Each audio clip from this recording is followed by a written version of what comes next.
This video contains subject matter that may be offensive and disturbing to some people. If you are the type to require a warning throughout a video or show, let this message serve as your warning. This channel discusses the harsh reality of true crime. If this warning is not sufficient for you, consider a different genre and unsubscribe from my channel immediately.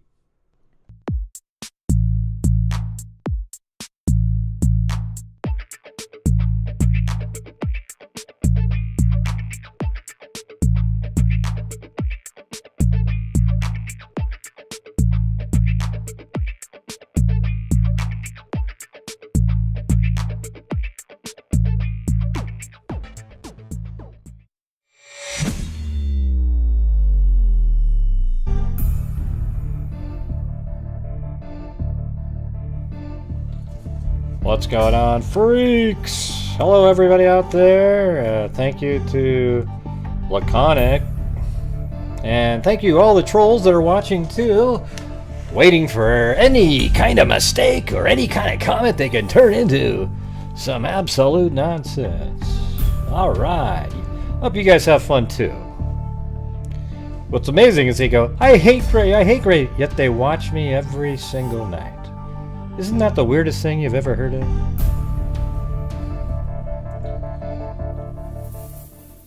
I mean, that's the definition of insanity. Right there. I hate Gray. I'm going to watch him every single night. I actually think he's pretty interesting. But I hate his guts. Oh, God. Yeah. Weird. You got to admit, like, that's pretty strange, isn't it? To have these people that they hate you so much that they sit there and watch every second of your show, record it, dissect it, and try to find something, just something they can get you on. Wow. How about you go do something you enjoy? You know what I mean? I enjoy it, Greg, because I'm a sick wacko. Right, okay. Makes sense. Makes sense. Let's see. Well, today we did the on the Day Show the trial of the sex therapist murder. that one's actually pretty interesting, you guys. You guys should come check it out. For some reason my glasses have. Gotta clean them off a little bit. There we go. Yeah, so today I was pretty busy in the office trying to get things set up over there.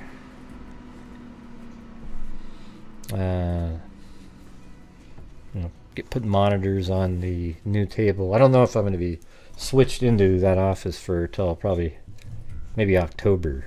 It's kind of weird. Like just having to get everything set up, and there has to be an inspection at some point, but it's almost all done. That's good.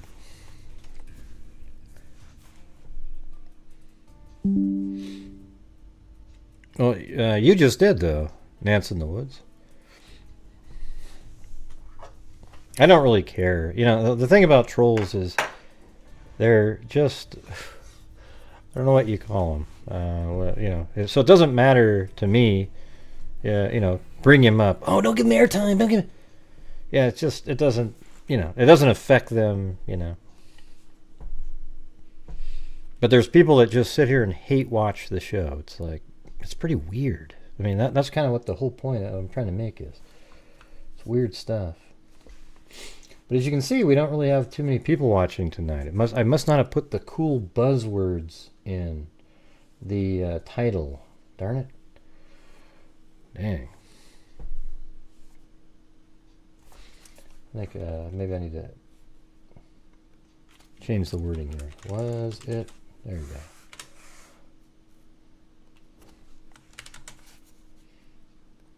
Alright. Hold on one second. I'm going to go share it on Twitter. Forgot to do that. Why don't you guys go out and share it too at the same time? I don't want to, Gray. That's your job. Okay, don't then. Just, you know, it's up to you.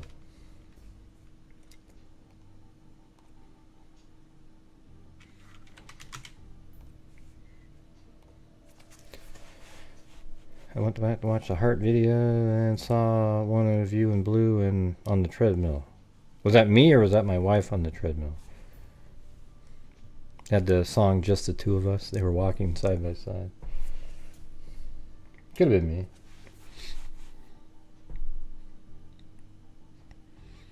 Yeah.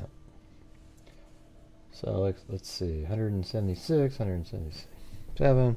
But anyways, as I always say, but when I do these shows, you guys are the sole source of the income, and I've got the goal at the top of the screen there, and that allows me to make an income, and then at the end of the month, that's how I'm able to donate so much money to the various charities and so forth, is because I donate over 50% of the net revenue to true crime-related charities. And when I say net revenue, it's not some trick like you hear people say. It's literally just after I pay taxes. I don't take out like, oh, my cable bill and then this and then that and the other thing. It's just the taxes, right? And I take out 28% for taxes, and I pay every quarter, and it sucks, but I do it the right way, and you know, hopefully you guys think that's a good thing. All right, let's see. So anyways, one of the cases that we talked about last night was, I didn't get to talk about it, but it was mentioned at the same time as the, I think it was Ladson and Millie Metz. Remember that couple that was, I think they were 44 and 40 years old, right there on a property that they owned where they had a garden and everything. Yeah, so that one led, while reading about that one, I stumbled upon another case at the same time, and that one, it was just before that, Maggie and Mary Jenkins. They almost look like Bundy types in that one. Where was Bundy in 73? Mm-hmm.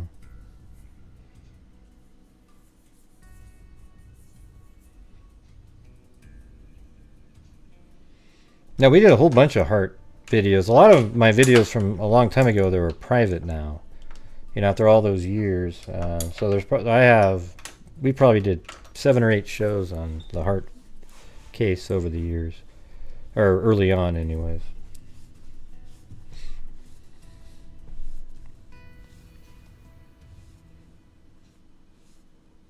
How come people don't know the difference, Alley Cat? I just explained it. Thanks, Bridget Bauman. You're a treasure, Gray. Well, thank you. That was nice. And Lisa Wilkerson. Looking forward to the show tonight. All right, and so the second half of the show, I thought we would just spend the entire time trying to, you know, weigh out, you know, the Richard Allen, was he there? There's a couple of different angles there. But I was talking to somebody today, and it's like, you know, make the arguments for both sides. The one where he is just this lone killer, and do the facts and everything, make it appear that he was out there hunting a victim that day. Because there's these contradictory elements in there. So it'd be sort of an interesting thing just to only focus in on that, really. And, of course, that also means that you can bring in other circumstantial information that would make you believe something about that case. I just want to debate that. So after we do the Maggie and Mary Jenkins, that's what we'll do next. Mm-hmm. So the you know, gross income is, if people don't know what that means, it's like the entire income you get before you pay taxes. So YouTube, after, you know, at the end of the month, they send the creators out here checks, right? And then some, you know, net income means that, you know, some people actually get their income and they take out every single thing, like, that count is a monthly thing. Now, at the end of the year, I have write-offs and whatnot, like everybody else. But on a monthly basis, I just take out the taxes because that's what I have to pay out straight to the government. So let's say there's like $10,000 of income. That means my ad revenue, the channel memberships, the super chats, and everything. And I pay 28%. That means there's $7,200 left over. And then I give charities and the DNA fund about $3,600 or more. Does that seem fair to you guys? I just want to let you know, ask you a question. Does that seem fair?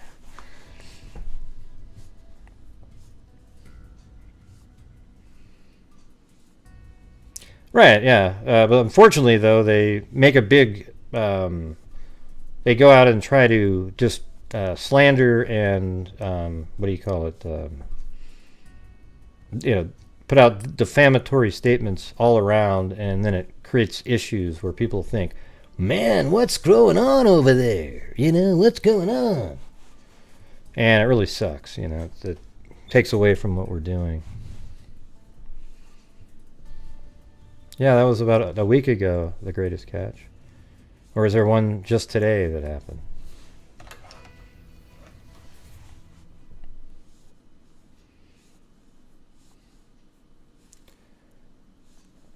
Let's see, more than... Well, it's hard to not let it, because it's something out of my control, Lillian. That's the issue,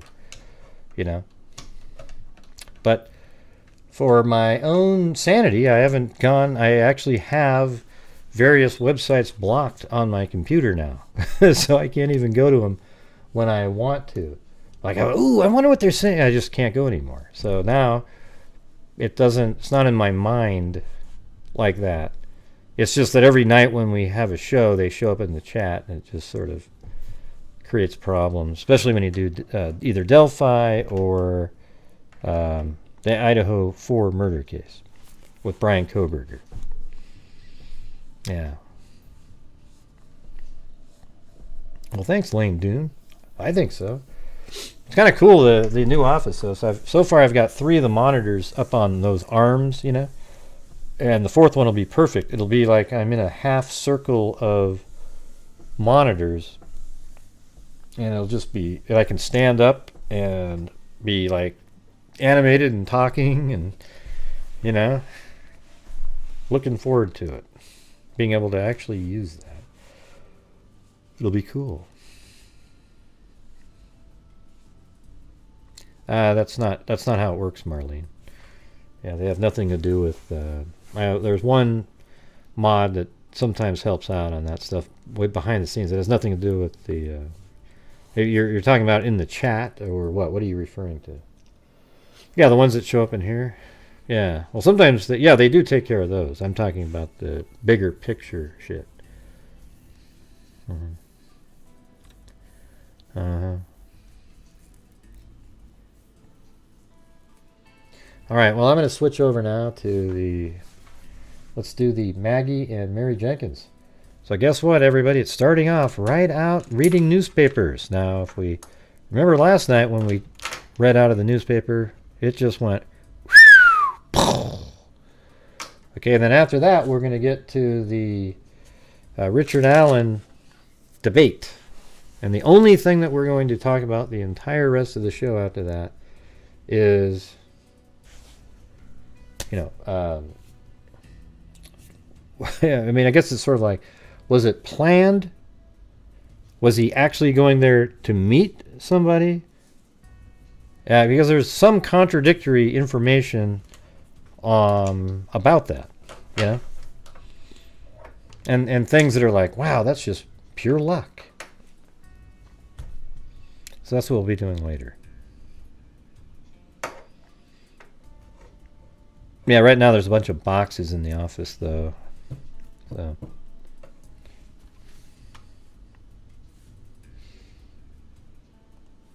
Oh. Well, thanks, Lillian. I appreciate that.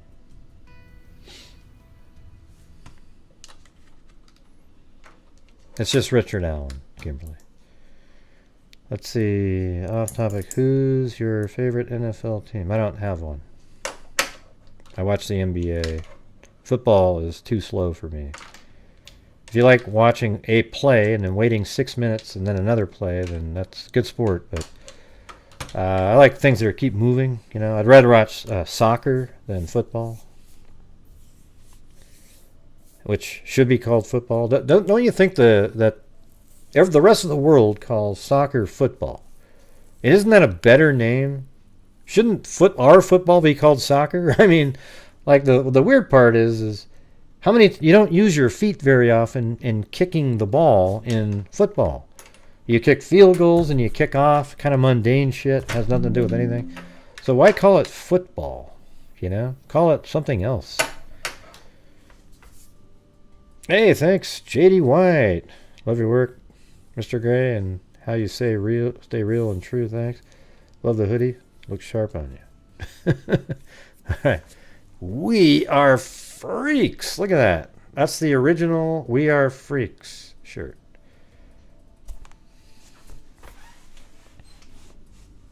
Pretty cool, huh?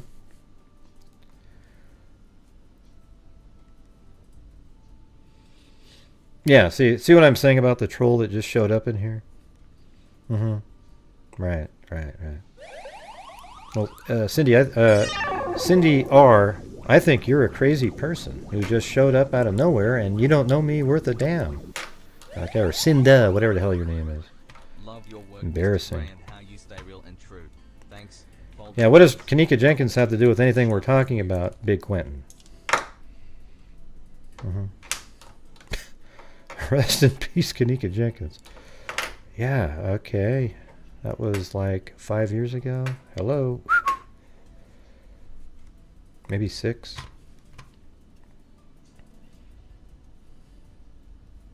Yeah, you said that earlier, Kimberly.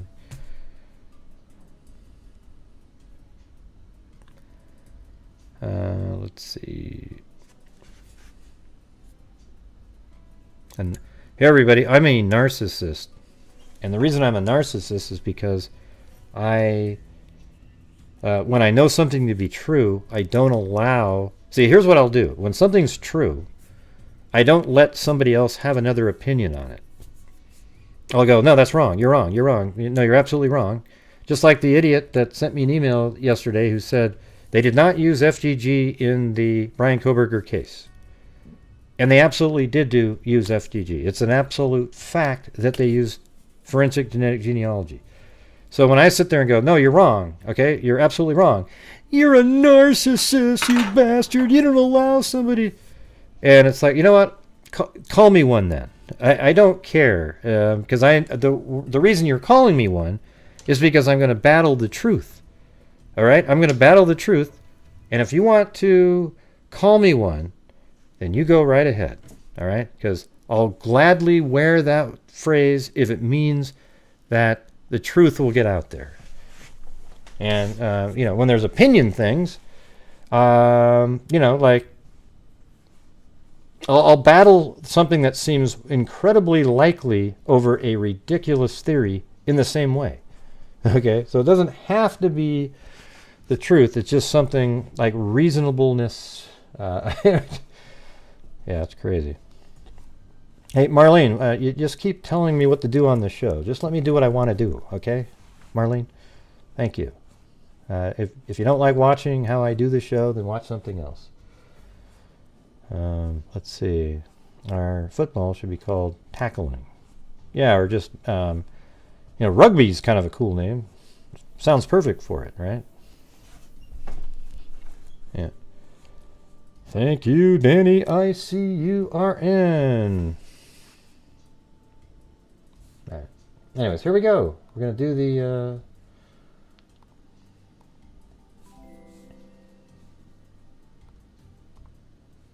I can open it. There it is.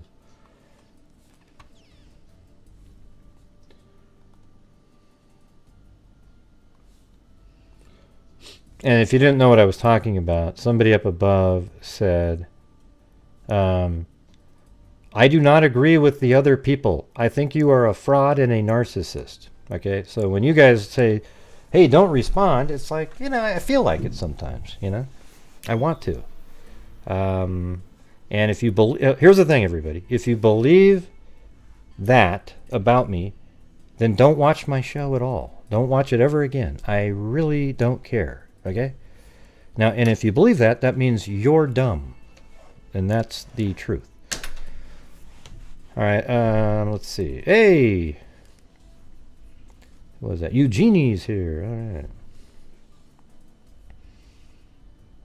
Yeah, they said that. They used familial DNA, and then people thought it was just that they collected garbage out of a trash can and compared it to the original sample.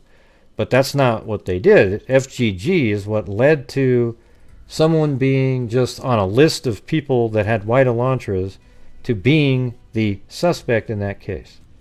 That's what it ended up happening. Like the FGG, I mean, there was other people that had white Elantras, I'm sure, right, in the town, and so his name was obviously on a list because those two officers in November went over there. Then, likely at the same time, they probably rapidly had that DNA sample, and we're already doing FGG on it, and it led to Brian Koberger. So now they, usually the way it works though is when they collected the garbage out of the garbage can, it was because of the FGG. They followed and tracked him, collected garbage out of the garbage can. That gave them a warrant to arrest Brian Koberger. Then they took a swab and compared it to the original sample again, and it was, in the octillion range. Yeah, I just don't mind. I mean, I'm going to respond to people, the trolls that come in here. I think I'm the least. I don't know how to say it. I'm just a genuine person here, and if you don't like me, don't watch. It's that simple. All right, Marlene. All right, here we go. I'm gonna open up the first one here. This is, I think they went missing or something on the 3rd of May, 1973, but I couldn't find anything prior to the 10th. And so here they are right here. Oh, you can't see it. Right here. Don't these look like Bundy girls right here? Although that's sort of the hairstyle they had back then, but that's kind of his look, the parted hair, straight hair in the middle.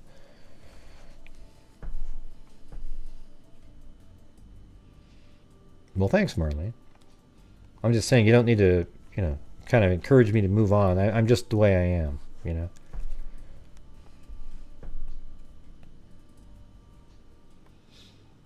So lawmen seek murder clues along 95-mile stretch of the Keys. So again, this is back in that same similar area. Sheriff Department investigators Wednesday turned to the time-consuming questioning of persons along the 95-mile length of the Keys from Stock Island to Key Largo in their effort to solve the sex slaying of 2 teenage New Jersey sisters. The medical examiner's preliminary report Wednesday said that both girls had had sexual relations a short time prior to death. Does that mean they were assaulted? It had been previously announced that only Mary Kay Jenkins, 16, had been sexually assaulted. Well, that's weird because I couldn't find any other articles prior. It could not be determined whether the acts were voluntary or whether they occurred after leaving Key West, but each girl had bruises about the face, arms, upper body. Both girls had been shot. So that's not really a... I don't think Bundy ever used guns. He beat people to death. Well, although the bruising part... So the... Did he use a gun at some point? Because it's sort of interesting that you had the beating. Photographs of the sisters sent by parents in New Jersey arrived Wednesday, and investigators were hopeful that if the sisters were given more than one ride between Stock Island and Key Largo, someone might recognize them as having been hitchhiking on another key. Right now, the outlook is for nothing but continued effort and hard work, said Ronald J. Stack, Chief Executive Officer of the Monroe County Sheriff's Department.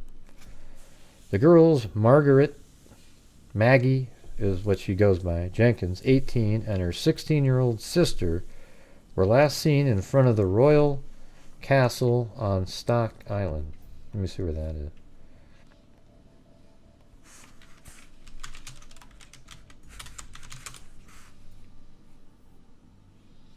So way down here. Whoa. Man, that's way down there. I wonder if that place is still there. The Royal Castle.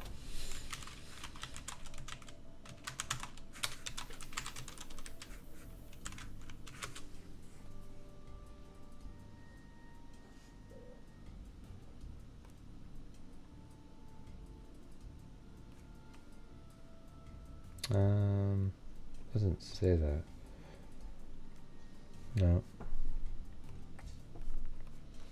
Wow, it's way down there. That's crazy. Stock Island.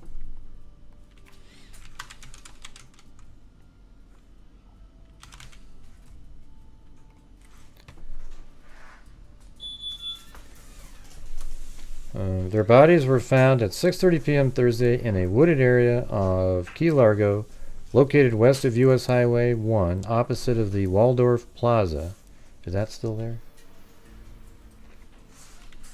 Waldorf Plaza.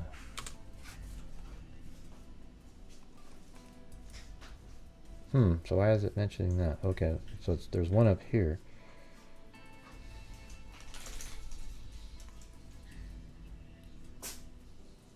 Their bodies were found at 6:30 p.m. Thursday in a wooded area of Key Largo, located west of U.S. Highway 1, opposite of Waldorf Plaza.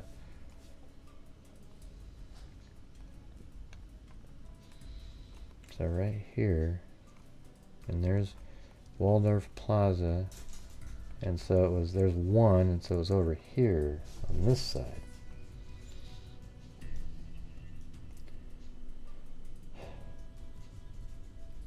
Last seen in front of the Royal Castle at 6:30 Thursday in a wooded area of Key Largo, located west of U.S. Highway, opposite the Waldorf Plaza Shopping Center. So they were just found right there then. You know, let's see what it looked like in 19... So maybe right there? That wooded area there? What does it look like now? Yeah, I bet you anything that's it. Because even in 1994, there was homes here. This is 73 though, but I'm going to guess right here, this wooded area, right there.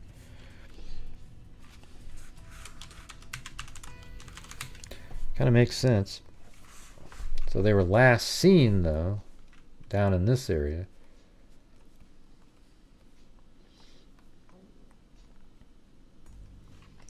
And that was at 10 p.m. on, let's see, last Wednesday it says. So that would have been, yeah, the 3rd. So 10 p.m. Wednesday, the 3rd. Then this one is the next day.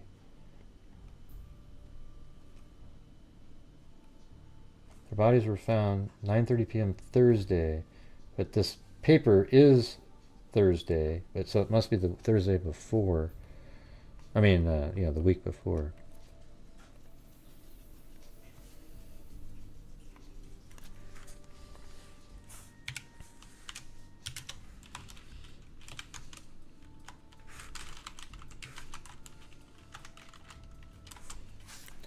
Yeah, there we go. God, what a dicey place to live out here. This is like Hurricane Central. You just, you know, I mean, the ocean rises 2 feet or 1.5 feet and you're gone, you know.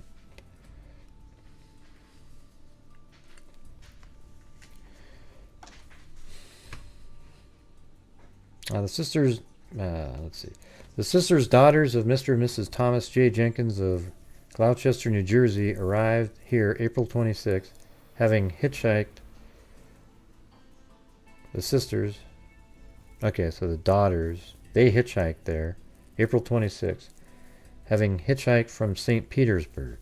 Here they stayed for 6 days in Simonton Street Motel while visiting 5 boys who had an apartment on Duck Avenue. Is that still there, the Simonton Hotel? That like Court Hotel. Look at that. Simonton Court Hotel. That's got to be the same one.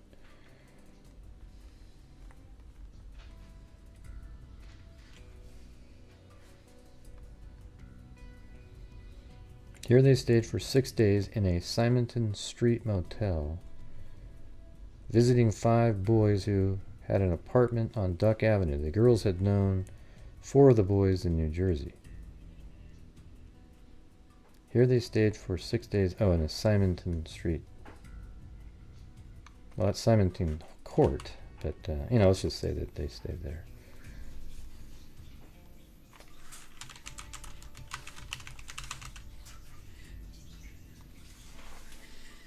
And a young man listed by Stack as a prime witness, but not as suspect, dropped the girls in front of the Stock Island restaurant where they planned to begin hitchhiking back to New Jersey. They had eaten in a North Roosevelt Boulevard drive shortly before they were given the ride to Stock Island. At the time, they were dressed in blue jeans and halters, carrying light hand luggage and heavy over-the-shoulder bags. Their father said they had assured him by telephone that they were well supplied with money. When they were discovered just over 20 hours later by a Key Largo resident who was walking his dog, the older girl was wearing jeans and a halter, and the young girl was nude except for a halter draped loosely around her neck. The 18-year-old Maggie was shot 4 times, her younger sister twice.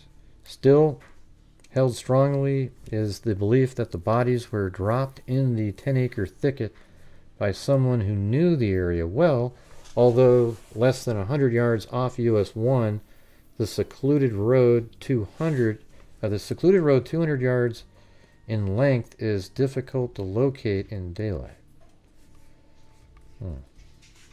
And by the way, you guys, we are reading right now, and we can see we've just came crashing to a halt. So if you'd like to help support the channel, so we can cover these kind of cases too, not just the big ones, I would appreciate your support. All right, because it seems like whenever we're doing the big ones, oh yeah, and everyone says they love these ones because they are interesting. They're actually a lot of times more interesting than any of the newer cases that are out there, because the reporting is so much better back then. Okay, so we got the goal at the top of the screen. I have that there because I know what it takes each month to be able to keep doing what we're doing. All right.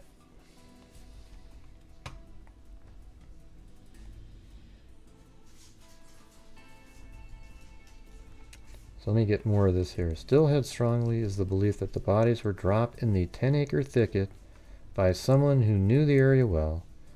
Thanks, Yabba Dabba Doo.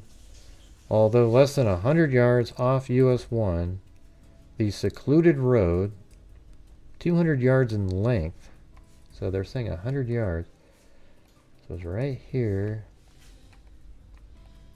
And they say a secluded road, is it like Lazy Lane there? What the hell are they talking about? 200 yards in length. Let's measure it.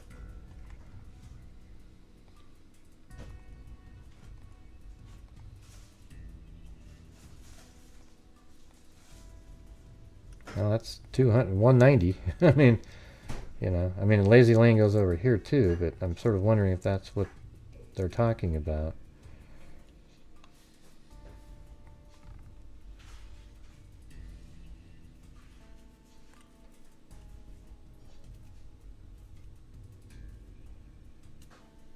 Yeah, I'm sure they did, Zozo. Don't you think? Let's see. Each girl's body showed bruises that would have resulted from beating about the face, arms, and upper body.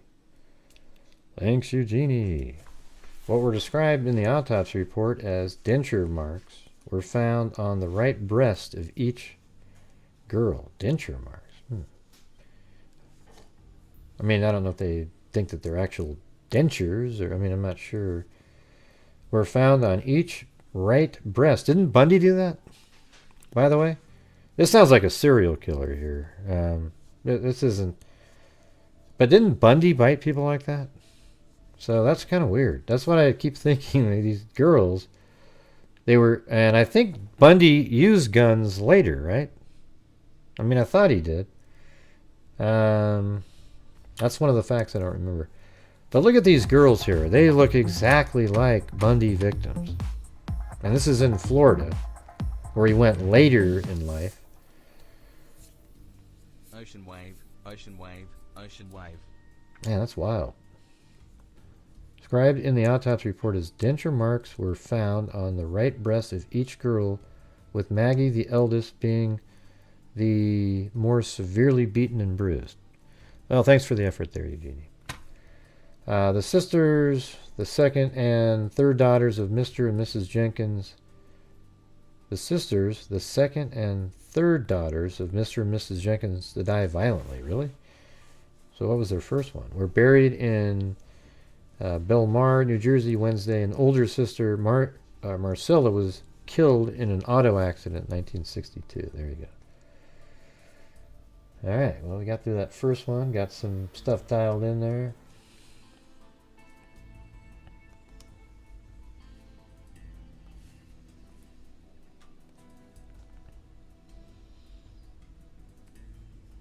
Just plain hard work was the report made Thursday by Ronald J. Stack, administrative officer of the Monroe County Sheriff's Department, on investigation into the slaying and week ago of 2 teenagers whose bodies were found on Key Largo. Hey, thanks, C-Map. Appreciate it. Chewbacca? That's what I say, C-Map. Chewbacca, if you want me to. Keep up the great work. Yeah, sometimes, one time he did, PJ, yeah. He didn't always use a log bat. He used that on one of the murders. Thanks, Danielle.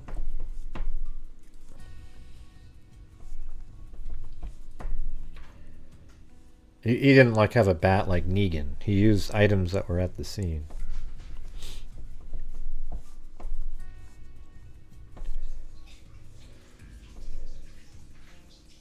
Let's see, we're getting 3 or 4 good leads a day, but we've come up with nothing after running them down, Stack said. The girls, Margaret Jenkins, 18, and her sister Mary Kay, 16, were last seen at 10 p.m. last Wednesday in front of the Royal Castle on Stock Island. They had planned to begin hitchhiking to their home in Gloucester City, New Jersey. This is back when everybody hitchhiked. I mean, absolutely. And, I mean, again, this fits right into the whole Bundy thing. I'm not saying it's Bundy, but he killed a lot more people than he ever reported. When found in a secluded wooded area of Key Largo the following evening, both had been beaten and shot. See, beaten. He definitely beat people, and he bit. So that's interesting to have both of those. Both had sexual relations before death. Now, what they could do is exhume the body and see if the semen is from the same person, and that would answer the question. I mean, if they were both had the same semen in them, then it's likely that a predator attacked them. If it's 2 different people, and maybe those are the 2 guys that 2 of the 5 guys that they were visiting, then, you know, either they're involved or they're not involved because they actually went there to visit them. So you don't really know. But if it's one person, the DNA samples are identical, then I think that would circumstantially be greater odds of there being a single predator for them.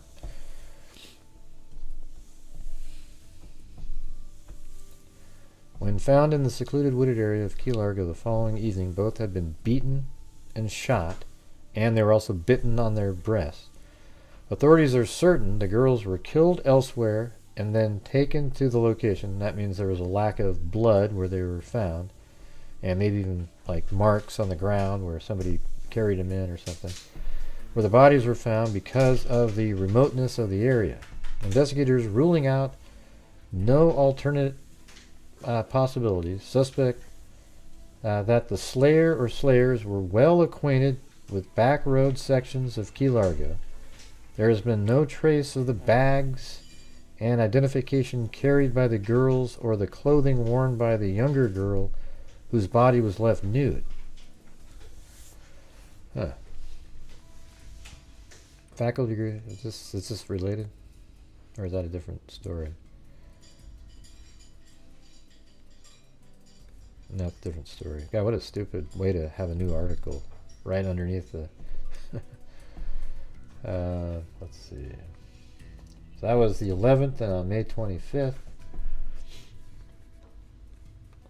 possible murder witness held in jail. A local woman who may have witnessed the murder of two teenage New Jersey sisters whose bullet-punctured bodies were found in Key Largo May 3rd was jailed under a $10,000 material witness bond Thursday. Circuit Judge Bill Chappell ordered the bond after Monroe County Sheriff investigation told him, Jettie Mae Mobley would not be alive if she had not requested protective custody earlier in the week. Huh? I don't get it. Maybe that's a whole different case there. What's this one? State Attorney J. Edward Wharton, in questioning the bond, said that based on the information she had given, he had filed first-degree murder warrants charging two unknown subjects in the deaths of Margaret Jenkins, 18, and Mary Kay Jenkins, 16. Two? I don't understand this shit going on here. Based on the information which Mrs. Mobley is furnishing, Sheriff Lieutenant Nathan Tyne said, we check the facts as she gives them. Within the next week or so, or less, the investigation should be completed. I think this turned out to be like just some bogus witness or something.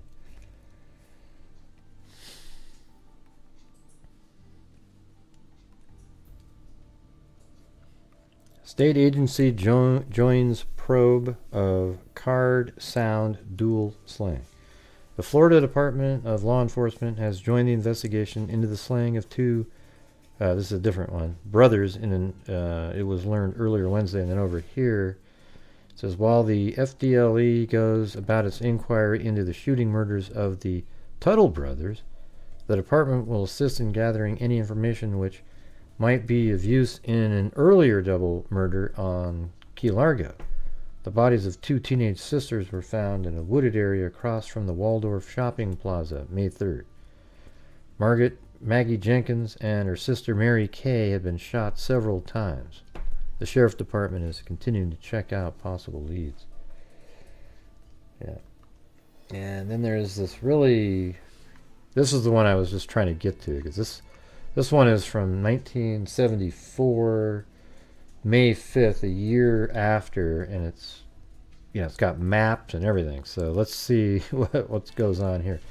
I mean, it takes up this whole page, so I think this might be pretty interesting. All right, so these are always amazing, these old articles like this, that are the long ones that are, pretty much you get every single element in here.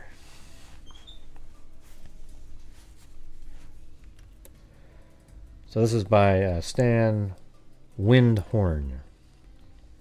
All right. So a year ago, Friday, Raymond D. Smith took his dog on an early evening walk through a 10-acre tract of tangled trees and shrubs next to the Key Largo subdivision where he lives. Hey, thank you, Scottican 385. Along a narrow trail, scarcely wide enough for a car, Smith's pet schnauzer, Scotsy, darted up an imperceptible leaf-carpeted lane, and seconds later barked furiously. So Smith hurried through the undergrowth, and there, 8 inches apart, and lying on their backs, at right angles to each other, were the bodies of 2 girls.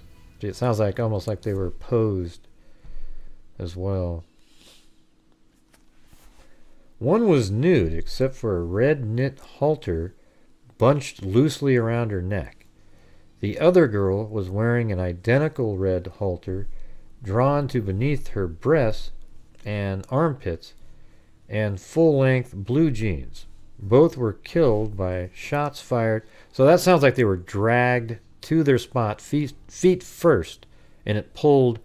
One of them was fully clothed, and when she was dragged, her top got pulled up around her top.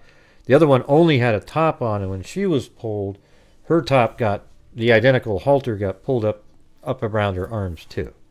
Because they were already dead when they were put there, but that's what I would get from that, is the one that was fully clothed, that's why her top was the same as the other, is because they were dragged probably feet first through the woods. Who knows, though? The other girl was wearing an identical red halter drawn to beneath her breasts and armpits and full-length blue jeans. Both were killed by shots fired by a .32 caliber revolver. Thank you, Cali Gal 3. Those little lemon ones make me happy. I don't know why. They just always... Here's a hug, too. Here we go.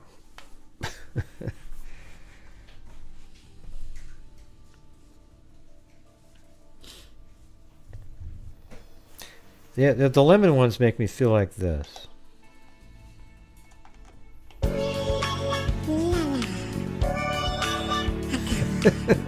Look at that little lemon and the music. Yeah, that's right. It always reminds me of Dario. Caspian Horses Rock. I couldn't remember her name right then, so I didn't say it, but that's who I was thinking too. But yeah.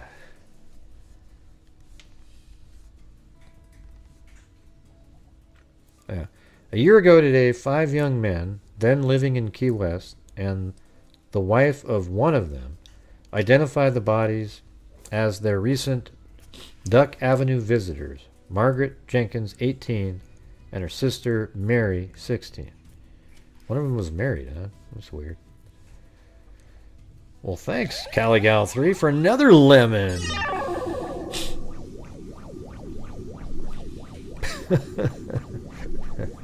I don't think I've seen that one before. I don't even know what that one is.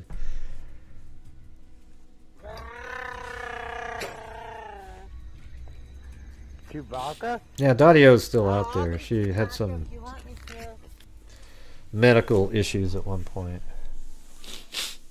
All right, anyways, the following day, the girl's father, Thomas J. Jenkins himself, since slain. Let's see, the following day, the girl's father, Thomas J. Jenkins himself, since slain. What?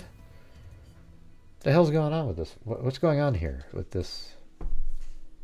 So Thomas Jenkins himself was slain by somebody?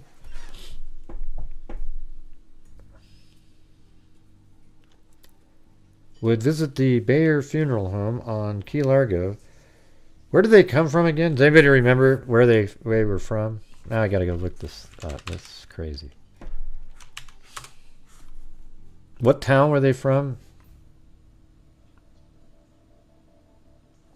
Yeah, New Jersey. Okay. New Jersey.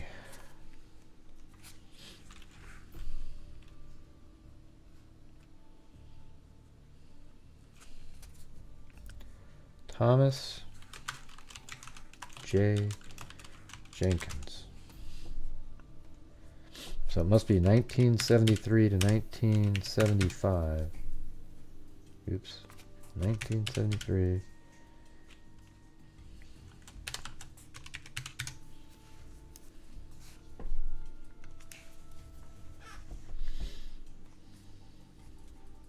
No link seen in murders.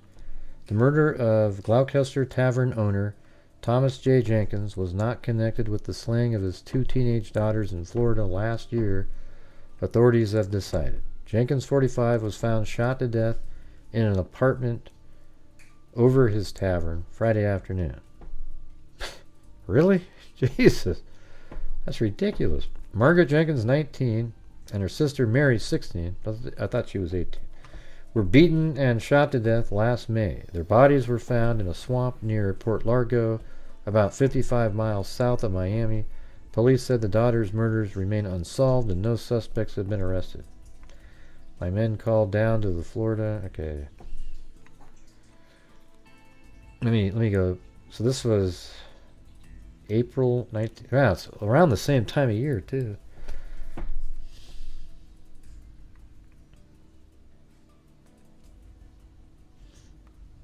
Tragedy was one of many.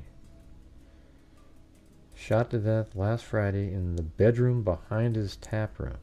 His death was the latest of a series of murders in his family. Let's see. Now I gotta get more info on this. How about March 1974? Okay, there he is. March 31st. Bar owner killing stumps police. Detectives of the State Police Major Crimes Unit said yesterday they knew of neither motive nor suspect in the gunshot killing of Gloucester bar owner whose body was discovered in his bedroom late Friday. Thomas J. Jenkins, 54, the owner of Marcelli's Bar, had been shot 3 times. Man, that is absolutely nuts.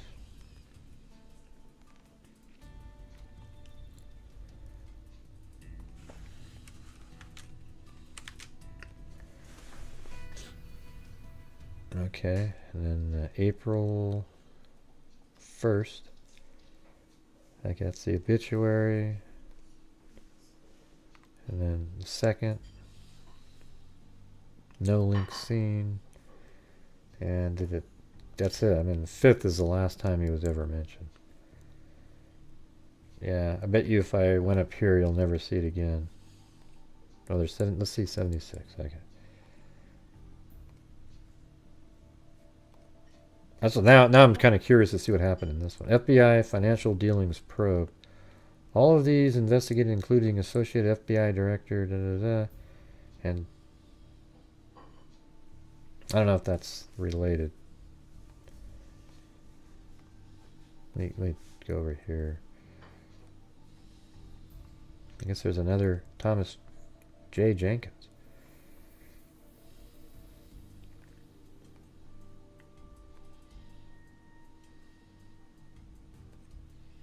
How about 19...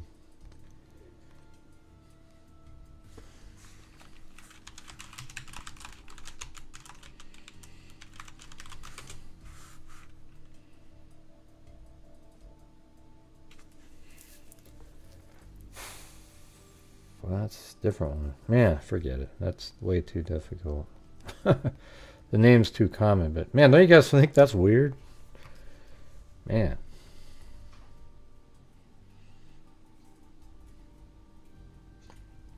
The following day, the girl's father, Thomas J. Jenkins, himself since slain, in a bar that he owned, in the room above it, would visit the Bayer Funeral Home on Key Largo to confirm identification. The father, that wasn't related, that story. The father whose murder has been charged to a youth whose roomed at, the father whose murder had been charged, oh, there it is. So there it is right there. The father whose murder has been charged to a youth who roomed at a tavern the father owned in Gloucester City, New Jersey, said that the sisters had taken a bus to St. Petersburg, then hitchhiked to Key West to visit the 5 boys they knew in New Jersey. Let's see. The sisters spent 4 days in a Simonton Street motel, and 2 in the boys' Duck Avenue apartment. On May 1st, they telephoned their father asking for money for their return trip to Gloucester City. He telegraphed $100, which they received the same day. That night, there was a farewell party at the apartment, and about 2 a.m. the next morning, May 2nd, the attractive auburn-haired sisters, carrying their handbags and 3 suitcases, left, saying they would walk the short distance to US 1 to begin hitchhiking home. And that is where the issues happen. I guarantee it had nothing to do with those 5 people at the house. It's the hitchhiking, and there it is. What are you talking about, Cindy? Jesus. I think Gray should create a dancing sausage. Huh? Enchilada for a donation in the total amount of the goal. Yeah. Bull what? Jesus. You just... Alright. So it's 2 a.m. the next morning. The attractive auburn-haired sisters, carrying their handbags and 3 suitcases, left, saying they would walk the short distance to US 1 to begin hitchhiking home. With their departure came a series of mysteries which remain unanswered a year later, despite the most intensive investigation ever conducted by the Monroe County Sheriff's Department. One of the investigators on the Key Largo scene, Detective Sergeant Harry Sawyer, came to supervise the investigation and, among other things, to spend the next month living in a motel there and spending 18 hours a day probing, questioning, and waiting. There have been 30 good suspects in the case, and everyone has eventually been cleared, Sawyer said. Thumbing through an 8-inch stack of... Man, they need to exhume both of these girls and get that DNA sample out of there. And if it's not one of those 5 kids, then, you know, this sounds like a serial killer to me. You know, the biting, the posing, sort of like they're at right angles of each other.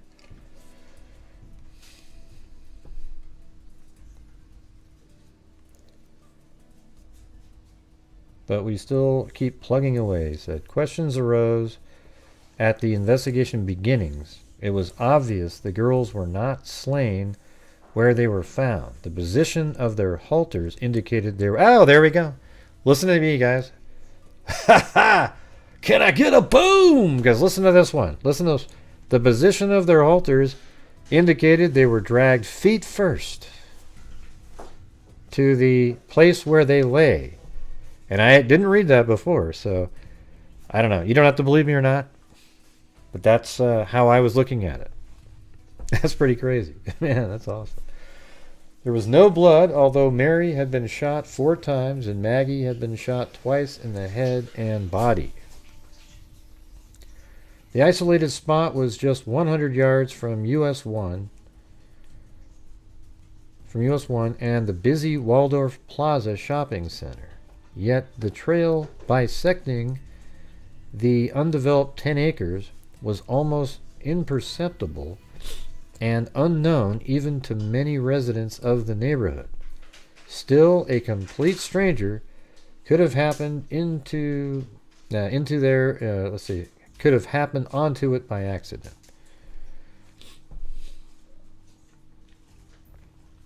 The 6 persons and others who had been at the Key West apartment were questioned intensively, and 2 facts emerged. None had left Key West after the farewell party. See? It's the hitchhiking. And the sisters did leave with the luggage at about 2 a.m. May 2nd.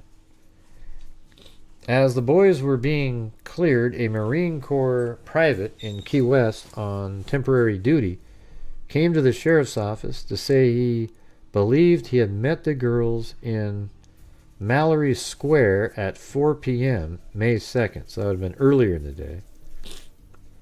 No, later in the day. Yeah, it's 2 a.m. and then 4 a.m. May 2nd, 14 hours. So Mallory, let's see where Mallory Square is.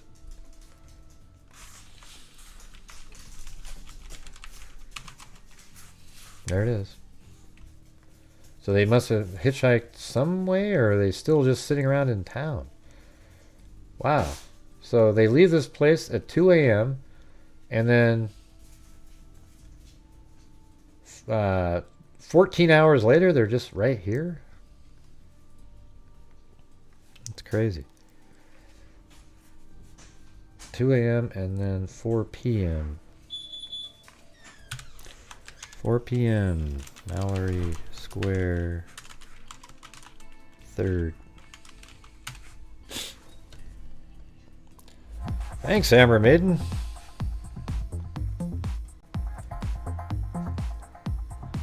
Huh. He believed he had met the girls in Mallory Square at 4 p.m. May 2nd, 14 hours after they had left the apartment. And don't let Amber down. Sometimes he does these waves, and it's like this, you guys. Here's what it sounds like. Oops. I'm not in jail yet. I'm not in jail yet. Where is it? It sounds like this.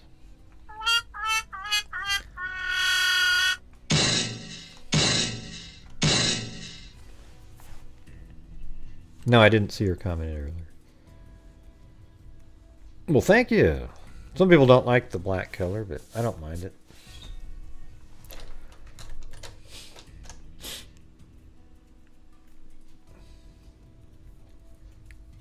Let's see.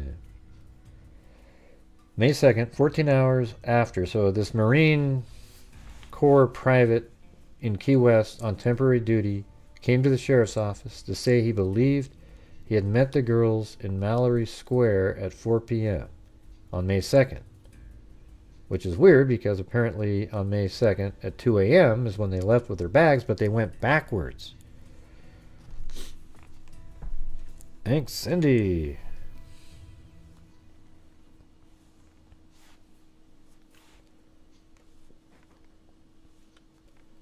"14 hours after they left the apartment and had spent the next 5 hours with them." Oh, so this guy actually hung out with them from 4 to 9 p.m. or something? Shown their photographs, the young Marine identified them positively. That's crazy. So this Marine hung out with them from 4 to 9 p.m. The Marine said the girls had no luggage other than their handbags. I bet it wasn't the same person when he met them. He said they made no mention of having lost any of their possessions or where they had been the previous night. I don't know. I just feel like he's a couple girls that look very similar but weren't them. He said they stayed in the Mallory Square until dark, and then he drove them to a Roosevelt Boulevard drive-in for hamburgers, Sawyer reports. So he actually hung out with them. So that would sort of make him more believable, you know, if that's even true, right? After that, they told him they wanted to begin hitchhiking north, so they took them to Stock Island and dropped them in front of the Royal Castle. Well, thanks, Amber. You gave it a shot. Stock Island and dropped them off in front of Royal Castle. Is that still there? Didn't we already look at that?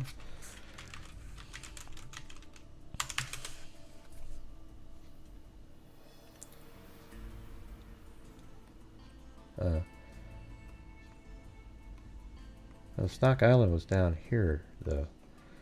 So back again to... and dropped them in front of the Royal Castle. The Marine friend and landlady were checked, and all said he was in Key West after dropping the girls. Several witnesses reported seeing two attractive girls hitchhiking at 9:30 p.m. Wow, so that matches. A half hour after the Marine said he left them, but no one reported seeing them picked up. Wow, that's crazy. So, man, what were they doing that whole day?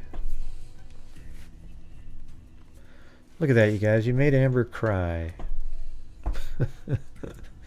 Nobody helped her. Police have never learned where the girls were in that 14-hour period. That is really weird. And that's if that's all real, you know. So it could be a red herring story, but I mean, a person that spends 5 hours with people would definitely recognize a photograph, don't you think?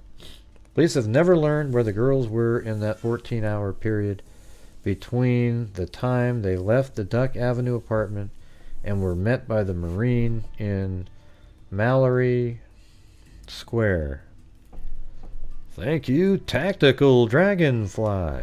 Hey, that was your... It says it's your first super sticker ever. Also unexplained is the girls' lack of concern over the apparent loss of their bags. Yeah, like, where are they? At the funeral home on Key Largo, asphalt was found... Let's see. At the funeral home on Key Largo, asphalt was found ground into the forehead of the older girl. Wow. More asphalt was burned into both breasts. Burned into? Indicating that at one time, the halter she wore when found had apparently been removed.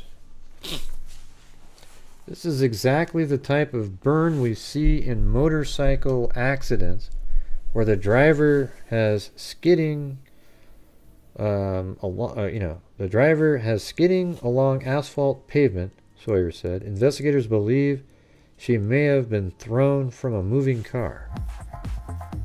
Wow, what?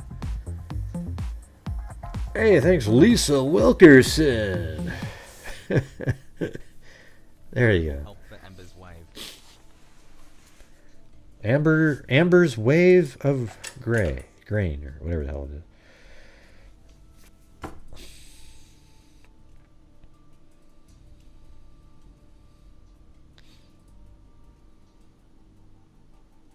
Yeah, gray, there you go.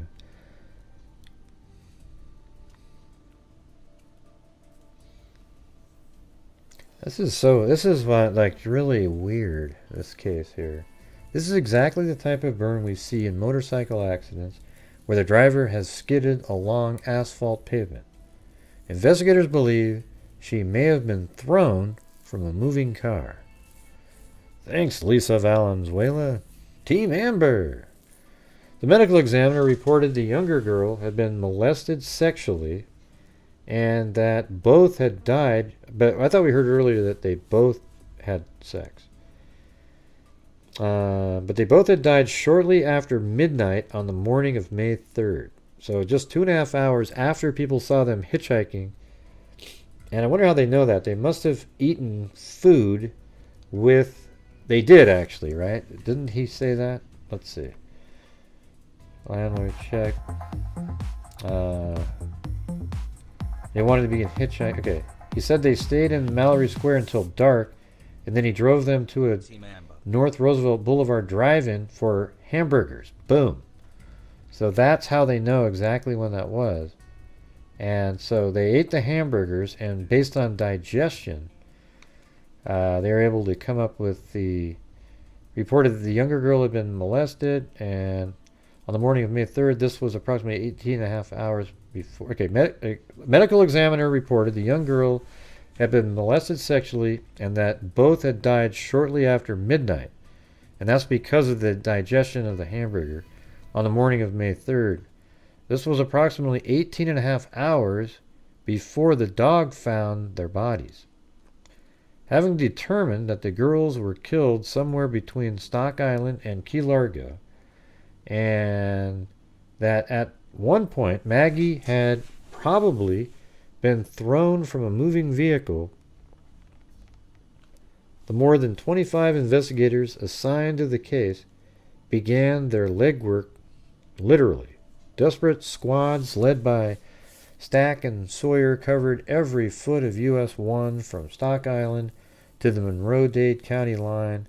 Their objective, to locate the spot where Maggie could have been thrown to the pavement to seek the missing handbags containing at least part of the $100 they had, and articles of clothing, and to find shell casings or any other physical evidence. But what about their suitcases and everything? It's really weird.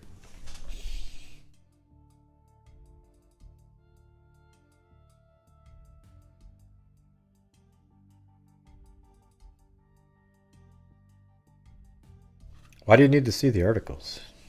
Everybody always complains about that, but you just want to stare at the words? Or, I mean, I don't mind putting them on, but it's just odd, you know. Alright, let's see. At each side road leading to beach areas, investigators detoured to comb the ground. This major effort resulted only in sore feet and aching muscles. Meanwhile, each night, other investigators with photos of the girls drove from Sheriff's Office in Key West, Marathon, Plantation, Key and Key Largo to stop at every lighted home or business visible from the highway. At each stop, pictures were shown and the same questions asked. Have you ever seen these girls? Did you hear any unusual sounds the night of May 2nd or 3rd?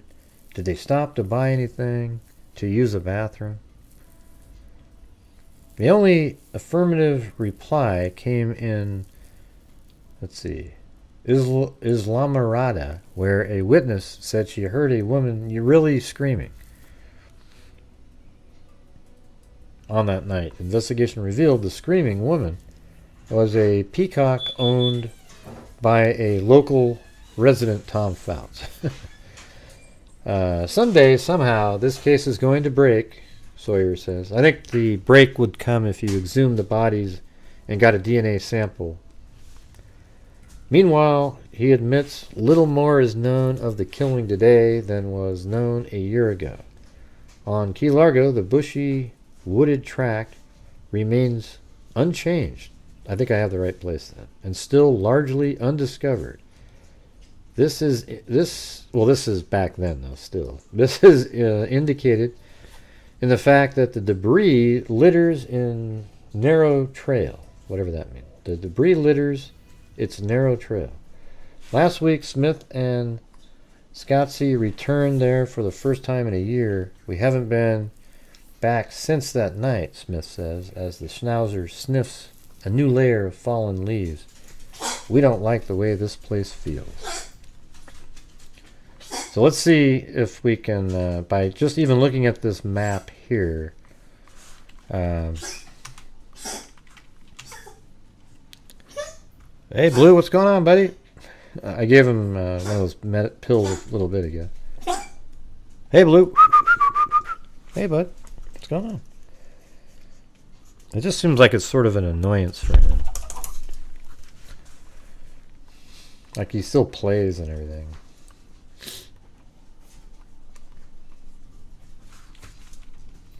Is there a gas station right here?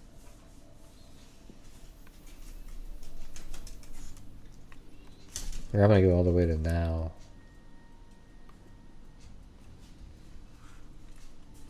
Holiday Inn. Is there a Holiday Inn? There's a Holiday Inn right there. Yep. Okay. And then they have it, basically, it looks like you go across the street and it's right in here. A private residence they have at that time was right around in this area. See, look, I'm just looking at the same. I think it's the right place. I mean, I even see this little street going like that. They drew it a little off, but see that? How that goes like that? The Holiday Inn is right there. And so I guess you, yeah, I mean, if that's the Holiday Inn and you were just going to go over here and then, let's see, that's a service station back then. And then it goes around.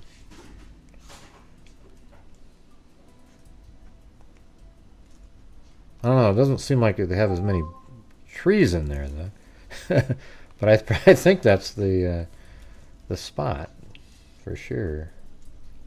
I don't know, and the roads are different angles too, like right here.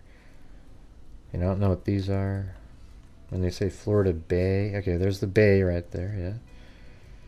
But this was 1973, so they might have changed it.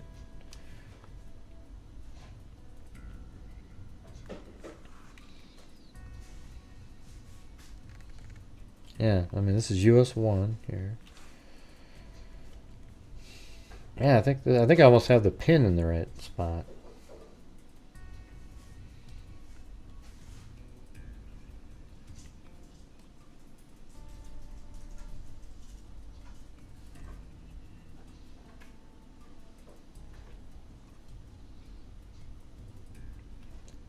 I think there used to be a gas station, like right here. I think this used to be a gas station. Doc's Diner. I don't know if I can make a dancing enchilada, but thanks, AC.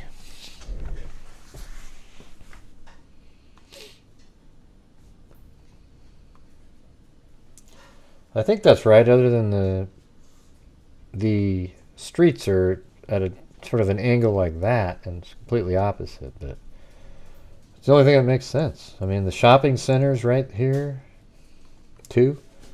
Every single thing is exactly where they're saying it, so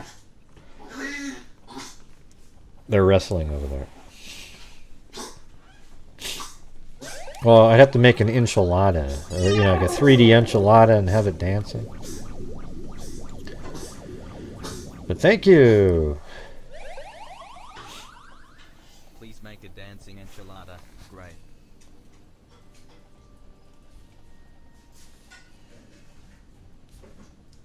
Wish I could just see some other items here. I just think in 1973 there was a lot less going on in these areas. If I go to 85 and zoom out, you can't really see. I wonder if there's a way to, let's see, old aerial map of Key Largo 1950 to 1975.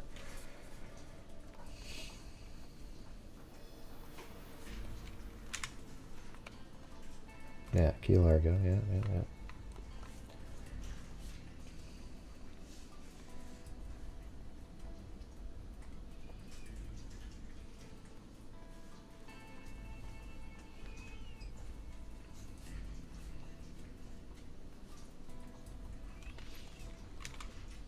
Is that Key Largo?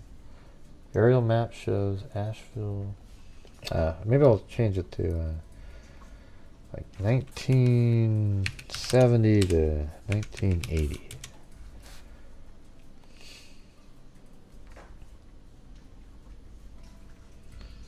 Historical areas, satellite images.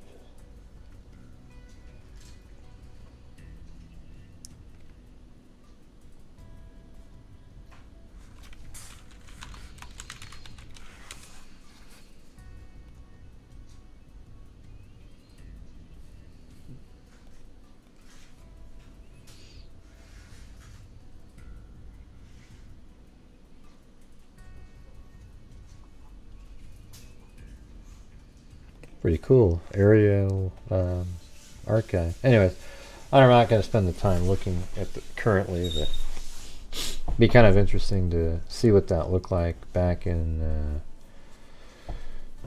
you know, back in 1975 or something like that.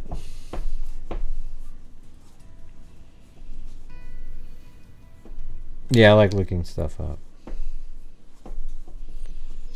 But during a show, it gets kind of like if you're just spending 40 minutes looking up for one satellite image, people aren't really, they get kind of bored.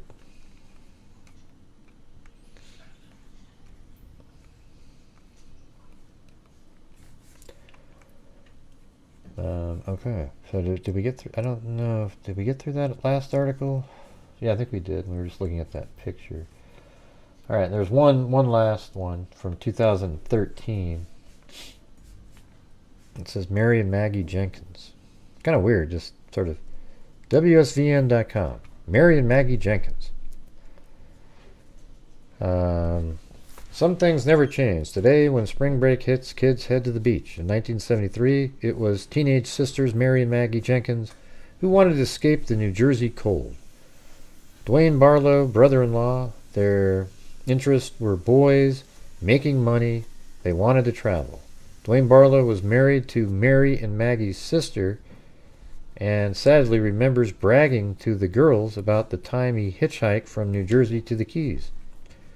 So maybe they went because he said that. Dwayne Barlow, brother-in-law, I talked to them many times about it, and I think that put the thought in their minds.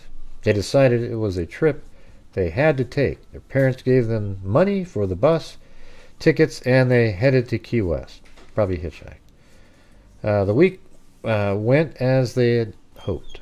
Detective Mark Coleman of Monroe County Sheriff's Office met up with some friends down there, friends from their same hometown. They partied, did the Key West thing at the time, just having a great time. Maybe too good of a time. They ran out of money. Instead of taking the bus back, they decided to hitchhike home like Dwayne had done. Detective Mark Coleman, in the early 70s, hitchhiking and teenagers traveling alone was fairly common. Yep. Monroe County cold case detective Mark Coleman says a witness remembers seeing the girls standing near mile marker 5 with their luggage. Detective Mark Coleman, when he came back about 15 minutes later, they were already gone. Well, that's interesting. That's sort of a different story than the private said. Yeah, let's see where these mile markers are. I think I see one right there, as a matter of fact. And that's mile marker, that's 46. Jeez.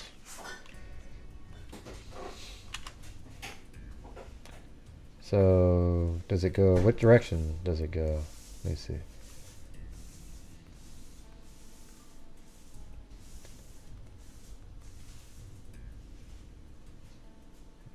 Yeah, it must go this way.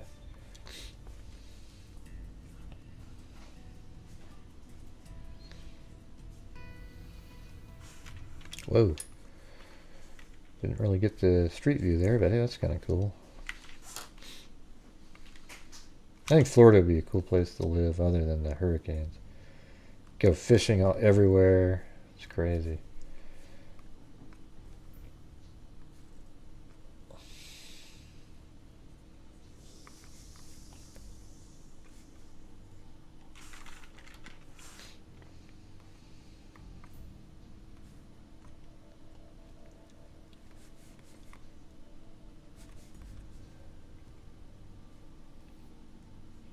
I'm just looking for another mile marker. I should have stuck with the one I had and just to see the direction, and then I could have found it. Hopefully that's one right there.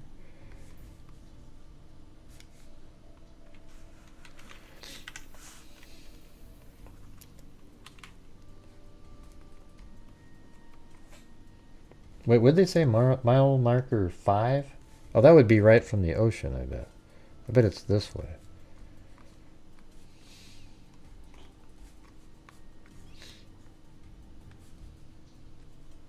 Although, didn't I just look here? On that same bridge, and it was the...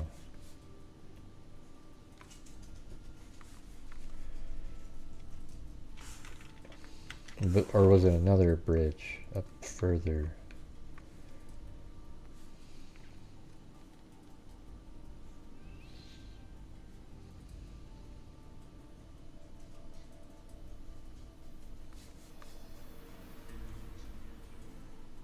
I think I see a mile marker right there.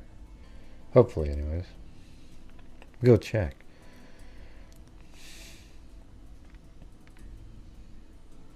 Looks too big. No, there it is. Yeah, so it's 13. So that means it's right out of town is what they were doing. It's like way back here.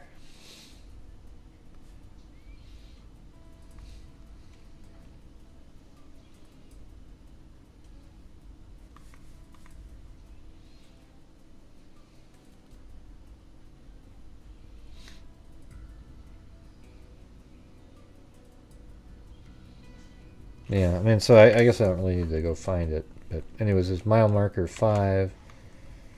That means it's probably somewhere... Yeah, in this general area. Almost barely out of town, right?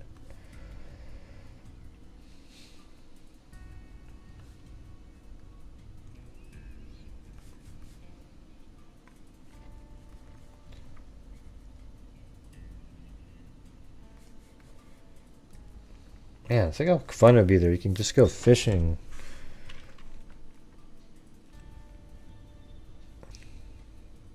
Sausage? Yeah. Well, we're at 55% of the goal, you guys.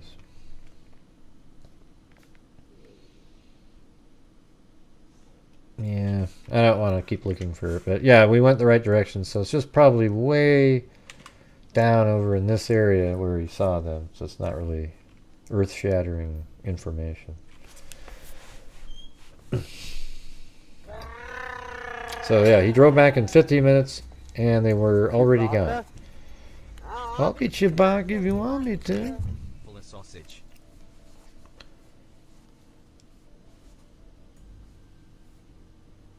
The next time they were seen was by a man walking his dog.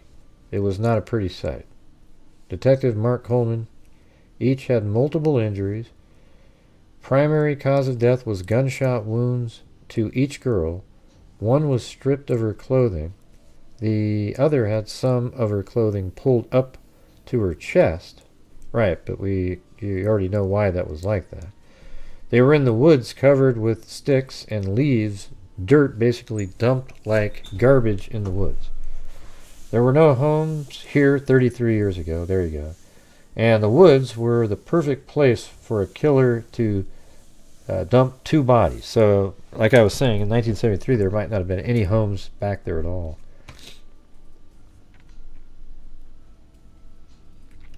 Police did everything they could, but got nowhere.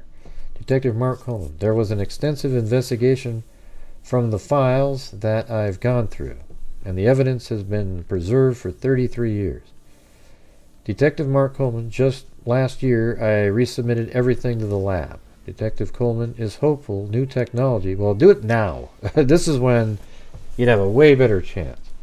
And the DNA evidence will point him to the killer of the young sisters. This article is 2013, which is really...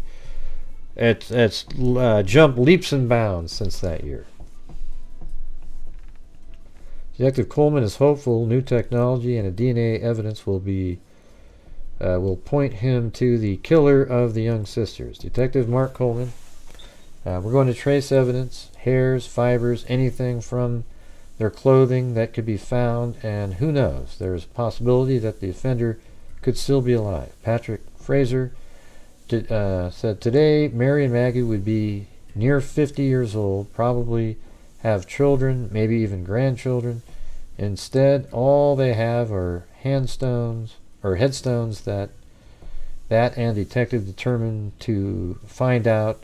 So they have the headstones and a detective determined to find out who murdered 2 innocent young teenagers. Detective Mark Coleman. The individual who did this was sick and twisted. If anything, he at least needs to be identified, whether he's dead or alive. No one wants the killer caught more than Dwayne, who still calls detectives once a week, hoping for a break in the case. In large part because of guilt. After all, he is the one who told the girls how much fun hitchhiking would be to the Keys.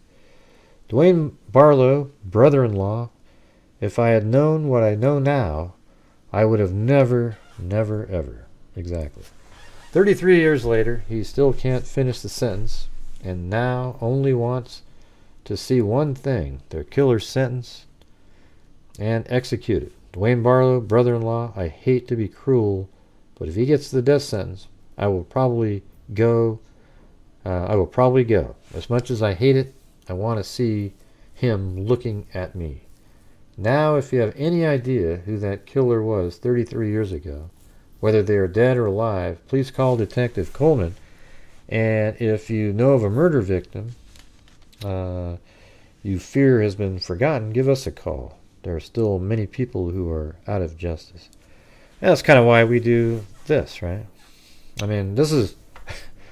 what a crazy case this one is. And again, who the hell's ever talked about this one? Right? I have never even seen this one. Now, there might be somebody out there that's covered it, but, you know, absolutely wild. This is one that I think if they exhumed the body and used some of the new techniques, they could probably determine. I think the semen samples are the key, even though they did go visit some people. I think there's a very good chance that the semen would lead to a unknown person, or a person that wasn't known to all those other individuals and was the result of being picked up by a hitchhiker. And that is the killer. They never stored samples of semen and stuff back in 1973. They didn't even know what it, it was kind of, I mean, they knew what was in there, but I mean, it wasn't, DNA wasn't really even a thing. So it's possible that on some items they kept something. Don't know. All right. Well, there you go. There you have it. That was the cold case. Got a little longer than I was thinking, but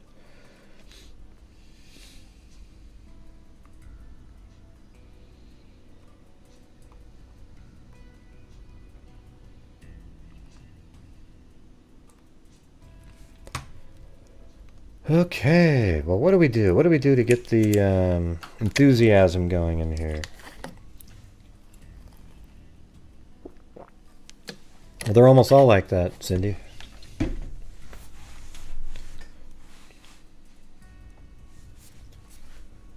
I think it makes it more interesting that they're not solved yet, and then hopefully they get solved and you go, oh wow, yeah, and you knew about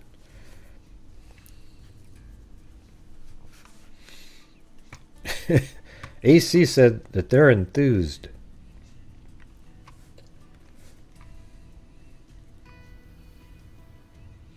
Is anybody here? This is like talking to. Seems like we keep having these shows where nobody's talking in the chat. It's not really that fun,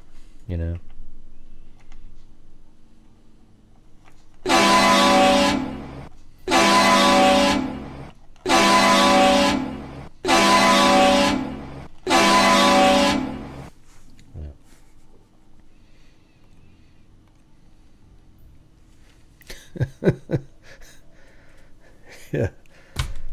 Yeah.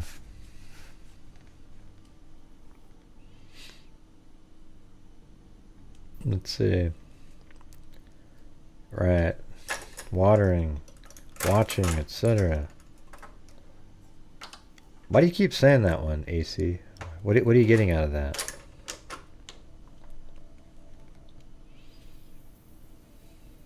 Yeah, but what difference does it have to do with people working tomorrow? I do shows every night of the week. Think through those comments. All right, you guys. So here we're going to talk about this. We're going to talk about the Richard Allen and the,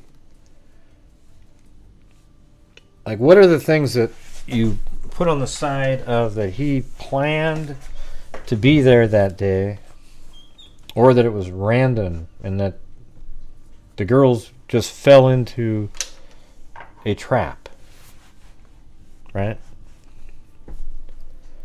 So that's where, I mean, it'd be kind of cool just to have a conversation about it. Because you, originally in this case, a long time ago, I remember thinking that it was just a random killer who was hunting for a victim there. I mean, I actually think it's, he's part of a pedophile ring associated with Keegan Kline and everything like that. But there are some things that are kind of, contradictory to thinking that.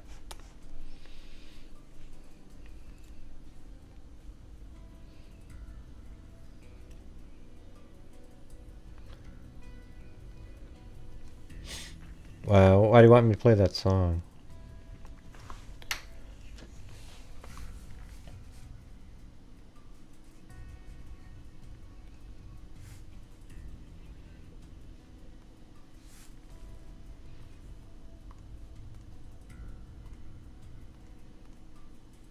What happened to my control panel here? It's gone.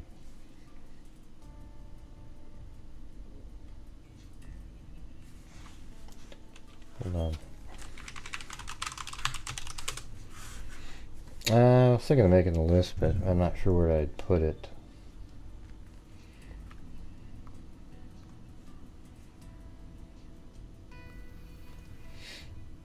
I mean, I could just put one on the screen, I guess.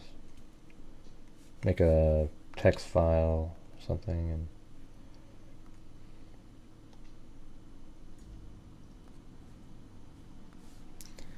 but we're still stuck on the... We're only at 60% of the goal tonight, you guys. Let's see. Planned. And then... Well, when I say planned, how about like... Yeah, targeted victims prior... I don't even know how to say this. It's like... how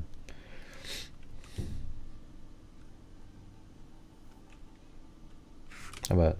Well, just random victims, targeted victims prior to arriving. I mean, I think you got to put that in there. So there you go. So what are your the random victim portions? Give me some things that you would put on that list.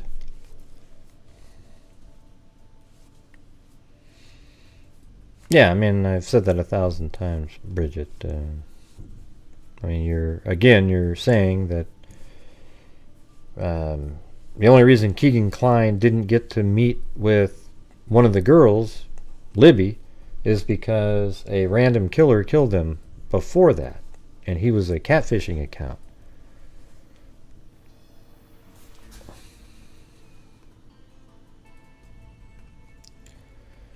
I don't know. Why are you on timeout, Cindy? What do you mean low energy? I'm in the same energy I have every single night, man. You're such a downer, like, to me. I don't know what it is. It's weird. Seems planned with them other wackadoos. The girls were expecting a cute young man who had a crush on one of the girls. Yep. I know that one.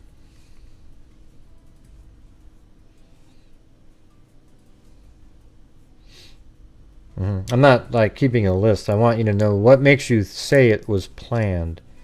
See, I would say it was planned because we have information. Okay, how about just forget the other stuff about Keegan Kline. What is it that Richard Allen was doing that day that makes it seem like it was planned? I timed her out because she said, "Gray, why are you so low energy today?" And it's like, I'm exactly the same as I always am. I'm not sure what the hell she's talking about. It's just always a downer, like the stuff that she points out and wants to say.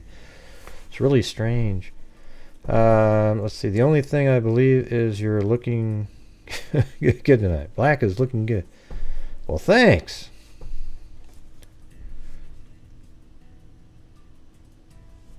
Yeah, but what would staging have to do with... I mean, I guess it would mean that you're sort of a different type of person. But okay, I'll put that one in there. Staging. I would say how the three girls said he looked like he was on a mission, you know,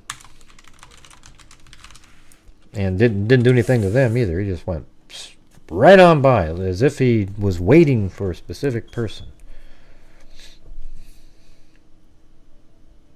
Yeah, but that's not the answer, Daisy. That's not what I'm asking here. It means what I'm saying by target victims prior to arriving, targeted victims prior to arriving, meaning like he meant to pick both of them. So, like, I mean, maybe just Libby, but let's see. Targeted Libby before arriving. How about that? That's the other one. And then this one here is just random victims. Like chose the spot to hunt for a victim, and Libby and Abby. You guys probably can't even. It's so small. Make it a little bit bigger. Libby and Abby.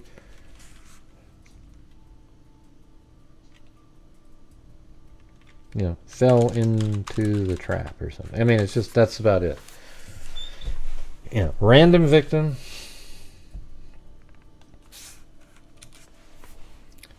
Chose the spot to hunt for a victim, and Libby and Abby fell into the trap. The other one is targeted Libby before arriving. And so what are those things? Yeah, but planned because he has a knife on him, that's not answering the question that I'm asking. That doesn't do that.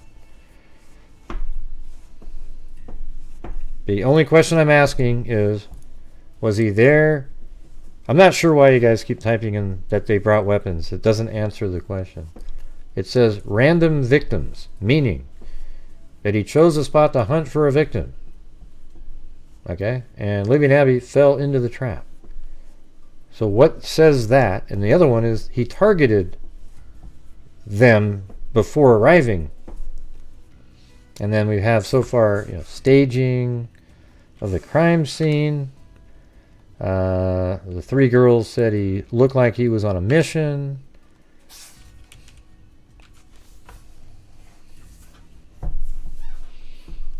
I mean, for example, did he go there and choose that time specifically?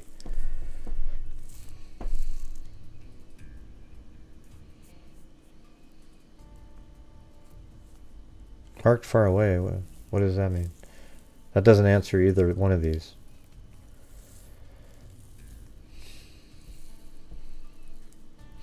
But what does the Emiliana count have to do with that?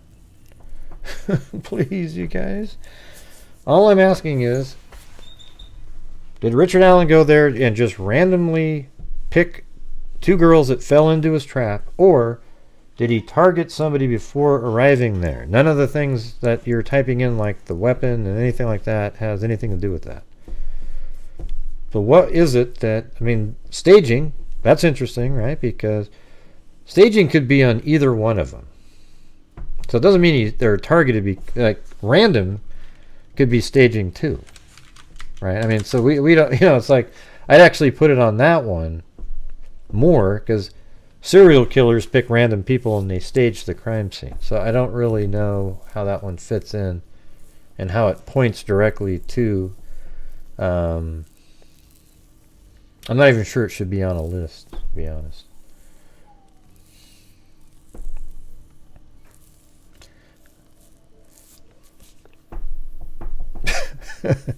Oh my God, Cindy said I was so mean. I guess that means I get to go into jail.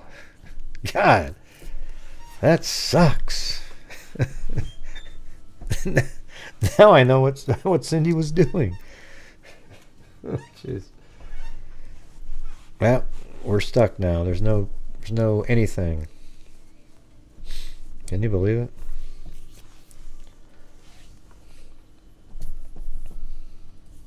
Got to get out of here somehow.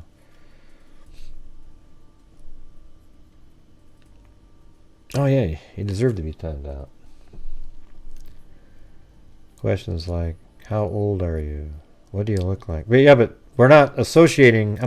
This was without Keegan Klein or any of that information. That's all you got to do. But anyways, I'm frozen now. We got to get out of this prison.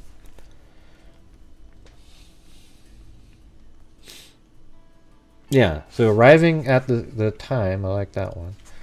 But we're not going to be able to add that in until I get bailed out of here. It's unfortunate.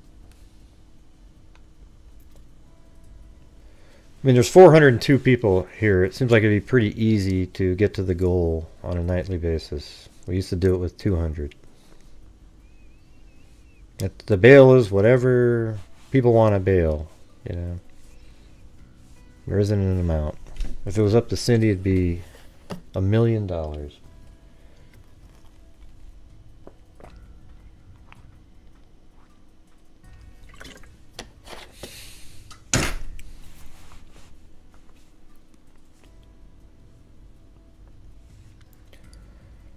Let's see.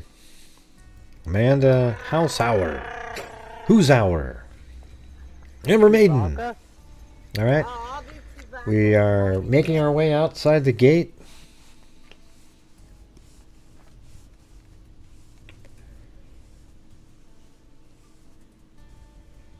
No, they never named people in the ring. Although we don't know. Maybe there was people mentioned in the news.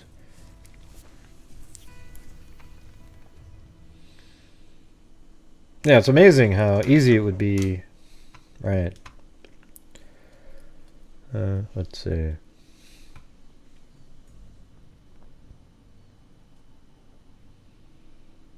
What was the one that Amber said? Arriving close to the time that Libby got that. Libby and Abby arrived. Yeah, I mean, that's pretty good.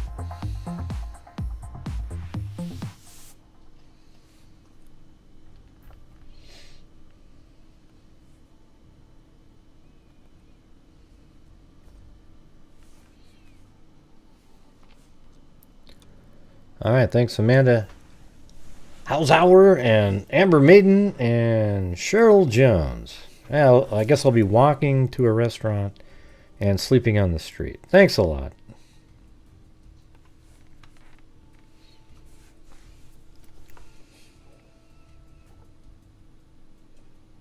I didn't see anything, Turtle. Yeah, that doesn't...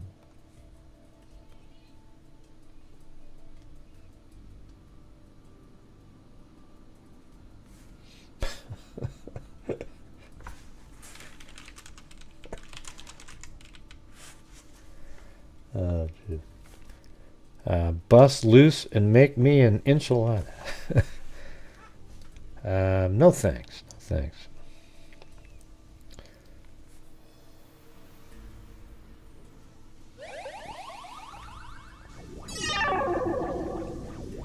Thank you, AC. And Carolina. Oh, Carolina too. I was just thinking about that. I'm actually going to try to get your pictures on my wall now. I'm gonna put pictures in between the little sound things that I put up. It sounds really good in there right now. I've got the 3 monitors on that now, and it'll hold 4. It's gonna be sweet, man. And I can stand up and be like, hey, and get more like jumping around and yeah. I'm excited to give it a shot one of these days. And then get this crap out of this living room. Jesus.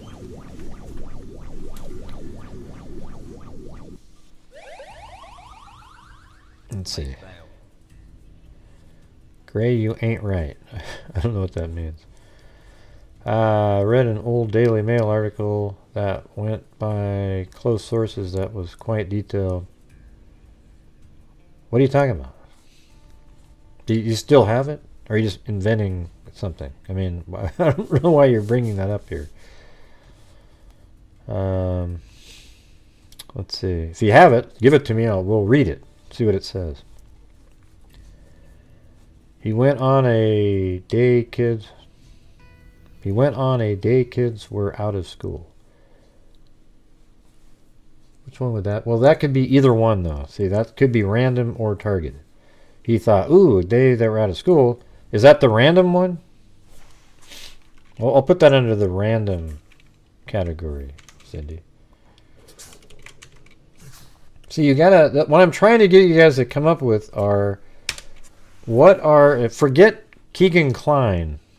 Just throw those guys out of there. What are the elements of Richard Allen, and then we'll later throw the Keegan Kline stuff in there. Thanks, Turtle Runner.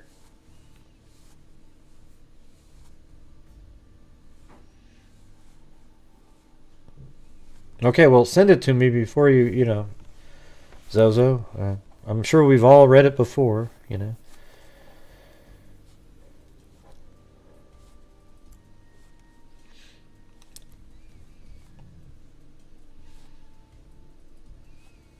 Ignored other possible victims. Yeah, okay, that's a good one. For he went right by the 3 and like the Sue character, right? Yeah, so that's a good one. There you go.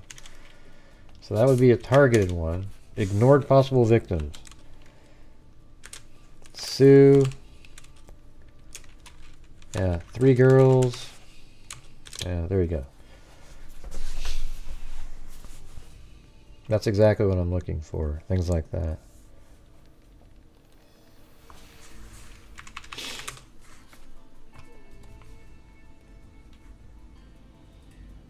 Alright, let's see. Where is it? Now, that's not old. That's from December 14th, 2022. Well, I thought you said it was an old one.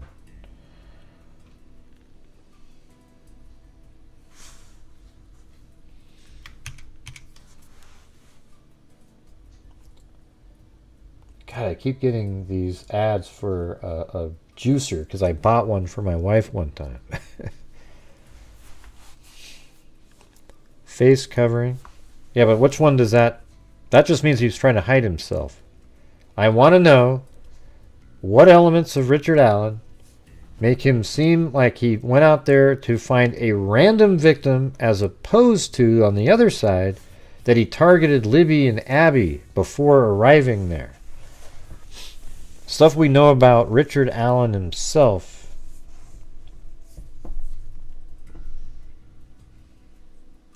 You know, him coming forward later doesn't speak to either one either, you know. Yeah, that doesn't answer that either. Where, how he parked. He would have done the same way if he was going there for a random one or not.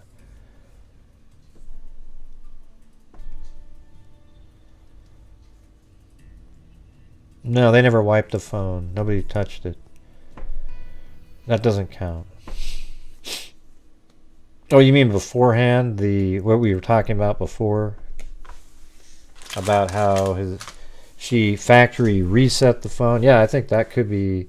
But that's a Keegan Kline thing. It has nothing to do with Richard Allen, so no, it doesn't count. On bridge another time. Well, we don't know that, Carla, so you're just inventing that one.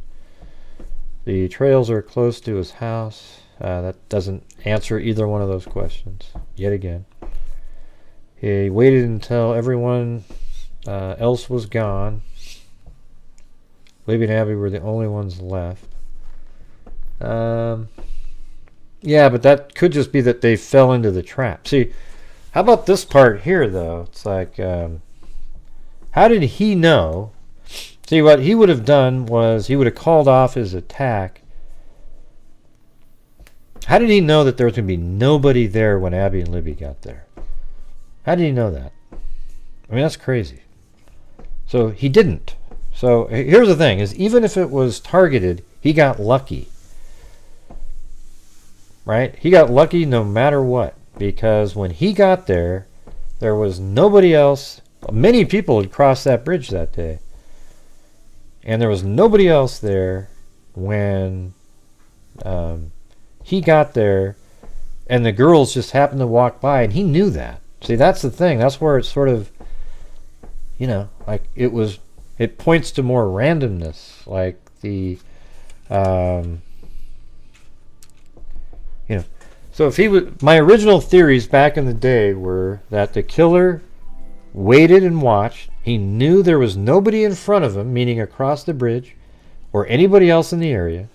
And then when Abby and Libby showed up, he knew that there were any, I had him somewhere else, though, like he was behind them, but he was near the bench where he, like, let me show you on here. See, my original theory was this. Where the hell is it? If you're interested, but I'm going to tell you anyways, even if you're not interested. Isn't that great? So, I originally thought that Keegan Kline, or the bridge guy, whatever, or not Keegan Kline, Richard Allen, or the bridge guy, was kind of in this area, and the girls get dropped off, and he sees them, and they start walking this direction, and then he sort of follows from a distance, and then about right here, see how in that position, right there, you can see straight to the bench, or where you would, the trail start right there, the names, and then on this direction, you can see through the trees at that time, and maybe just even a little bit further, right there, you could see the start of the bridge, and you can then see this direction right there. So I thought he waited right there, and the girls walked, and he knew that there was nobody in front of him. And they just kept walking, and then he came after him. So my original theory is actually pretty close to the technical elements that happened there, except he was standing right here. The girls walked by, and then when I believe that when the girls walked by him, he went this direction, and he waited right back here, and he watched, and he saw that they continued out on the bridge, and he also used this as a time to keep looking and monitoring to see if anybody was coming from behind, just like I always would say. And nobody did. He knew nobody was over here because he was there, and he was listening and watching. He was standing on platform 1, looking around. He knew nobody was over here. And he could always call this thing off at any time. The only time, I think right when he knew it's going to happen, is right around in this area. He knows there's nobody behind him. They're alone. He says, guys, down the hill. And he makes them go down the hill and takes them over there. But it's such a pure luck because like 45 minutes later, somebody else crossed the entire bridge and was video and took some pictures on the bridge. See? So that has sort of a random feel to it. So I'm going to put that up here. The timing of the crime is a random element where it's just luck. But he could have called it off at any time. All right, what else is up there? Yes, that's what I think, Ray. He went for that opportunity. Signs he targeted the girls versus he was just there to kill randomly. Right. I mean, can't you see up there? It's what elements of what Richard Allen did or what happened on that day are random, and then what are the targeted elements where you go, wow, he definitely targeted them specifically without having any Keegan Kline information. You get it? Yeah, I've already said that 1,000 times. Question everything. Community. I've literally said that. Everybody who's saying that got that from me. I've said this literally 600 times about that. Oh wow! The only reason that the girls didn't meet up with a catfishing account was because they were killed by a random killer. I mean, put a 1 if I've said that at least 150 times. I mean, it's like every single time we talk about this case, I say the same thing. And people are like, oh yeah, that is weird. And now it's sort of this thing that everybody says, but they pretend that they, yeah, maybe 150,000. Right.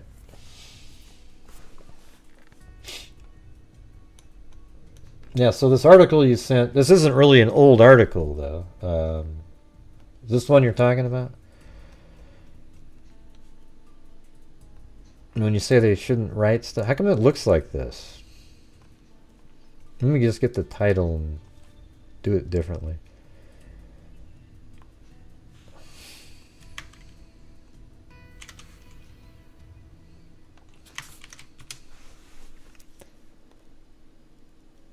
Yeah, see, that's what it's supposed to look like. I'm not sure why it comes in that weird format sometimes.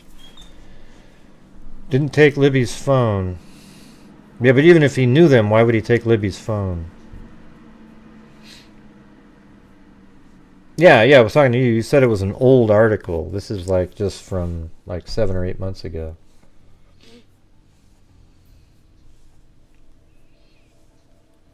Okay, everybody, we're pausing the show for a few minutes because Cindy wants to go get some chips. Go ahead, Cindy, get those chips. Yeah. Cindy wants some chips. You eat those chips. Make sure to get some dip. When you eat those chips, gonna feel good on your lips. Yeah, yeah.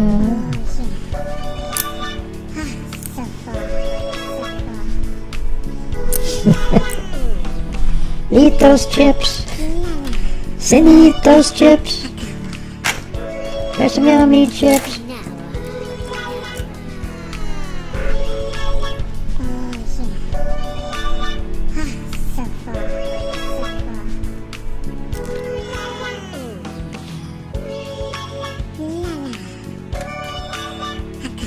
No, I'm going to read it because I'm sure we've gone over all this before. So, yeah, it's not. So when it's not something new that you're reading here. He knew the area from previous visits. Planned on going this. I know, but that's still not answering the question, Debbie. See, my question is what is it that made him? Was it random when he went there? So here's what I want you to do. Type in the word random and then tell me what you think, or target it and tell me what you think, because I don't know what you're trying to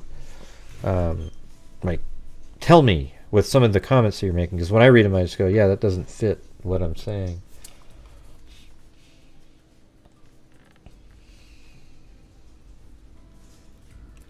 All right, let's go. Let's read this thing really quick, and I'll look over when you type something in.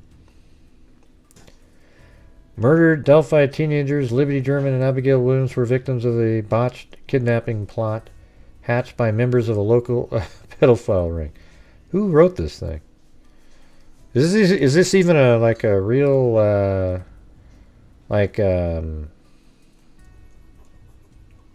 is this like a legitimate Daily Mail article? Maybe you're right, Zozo. I mean, normally we've talked about every single thing, but this seems like something somebody invented. I mean, just that first sentence. Were victims of a botched kidnapping plot hatched by members of a local... This is just one of the host of disturbing new details and allegations that can be exclusively revealed by Daily Mail, including gruesome details about how the girls died and that police dug up the prime suspect's dead cat in an effort to match hairs found on their bodies. Was that Keegan Klein? Yeah, maybe you're right. I don't know.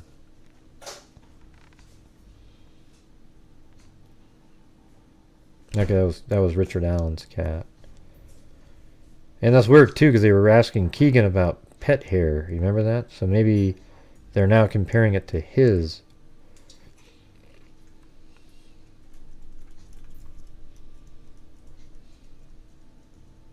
Where did they come up with that sentence? This one right here. Botched kidnapping. So you know where that's coming from? I know where that's coming from.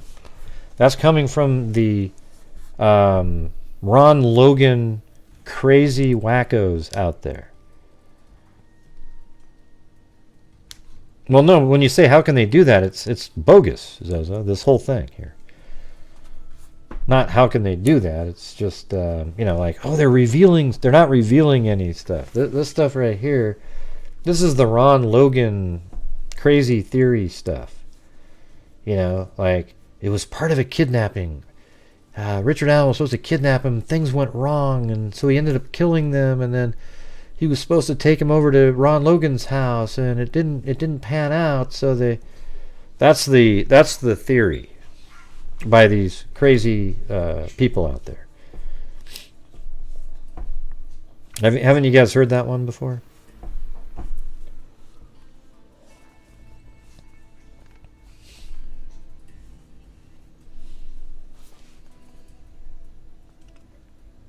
The revelations came just 2 weeks after authorities released a redacted version. Well, what revelate? By who? Who's revealing this?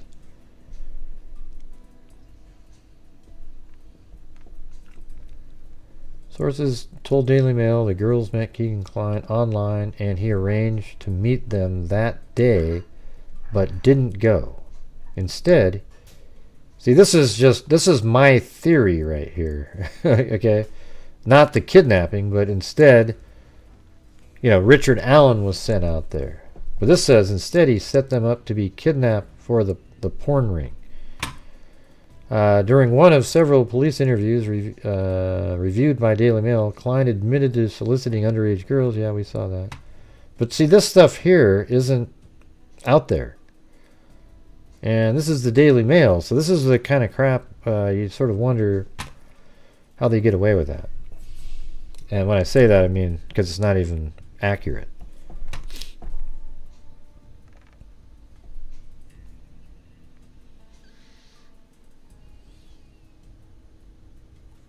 Sources also claim that both men knew Ron Logan. There you go. I knew it. There we go.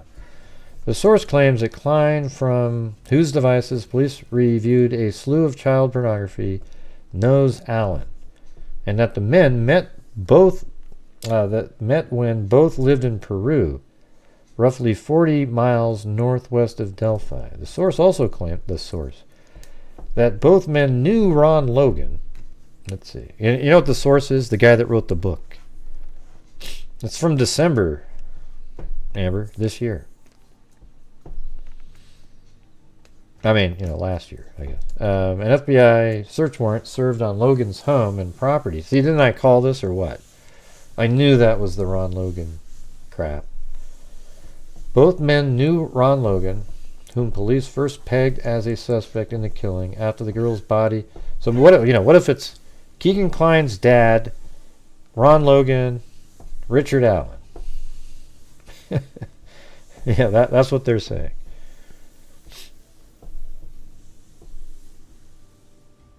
I didn't have a guy on like that, Cindy. Not sure what you're talking about. He told a cousin to say that a friend had picked him up and taken him to a fish store. Yeah, we know about that. But that's...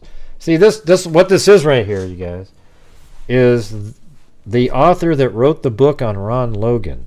This is all the stuff that he tries to peddle and sell out there. And what you're seeing is Daily Mail picked it up as if it's factual information. Yeah, the cellmate didn't say any of that stuff. On Ron Logan, yeah. And he wrote the book. He started writing the book, I think, before Richard Allen was arrested. Because remember, the Ron Logan information came out prior to Richard Allen being arrested. So he had this whole book and everything written. And then it was like, oh my God, you arrested Richard Allen? Holy shit.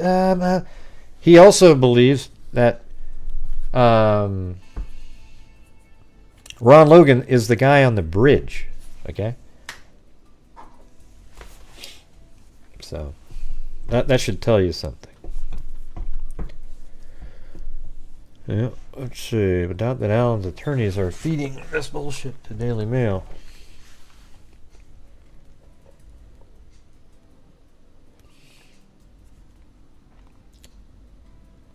What the hell? Jesus.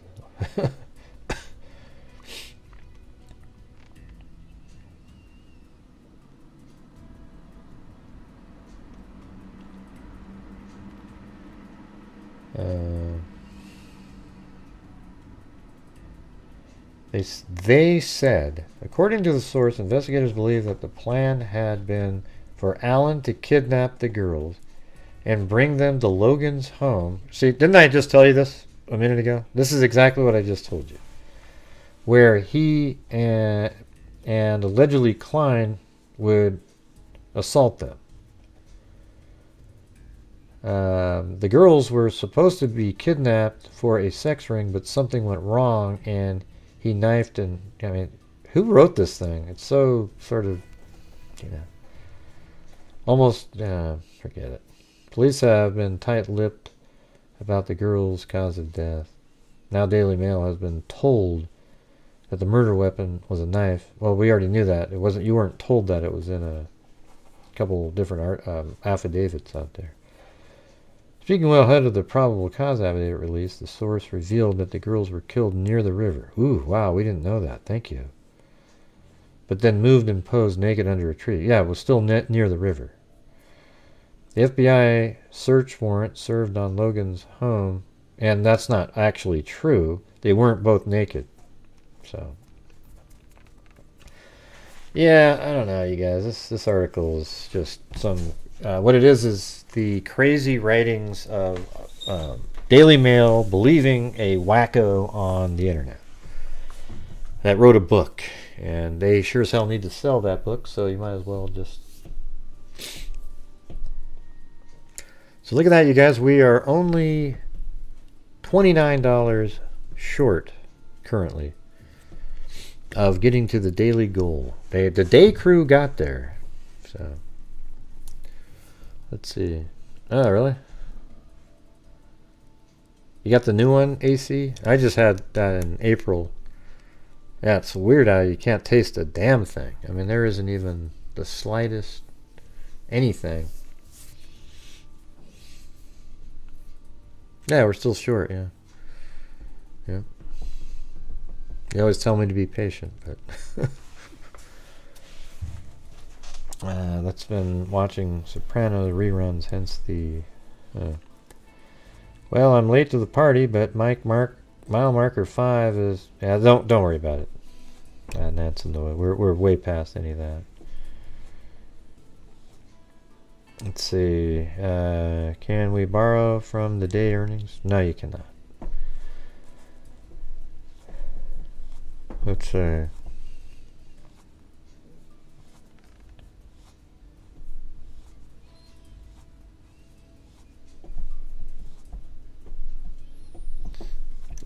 Okay, let's get back to the random victims versus targeted. So, I don't know if staging really... all that really means is they're a sick... I gotta take that one out of here, because it doesn't point to anything. Knowing them or not knowing them. Serial killers stage people all the time. Yeah, or unless you're saying that you think staging means random.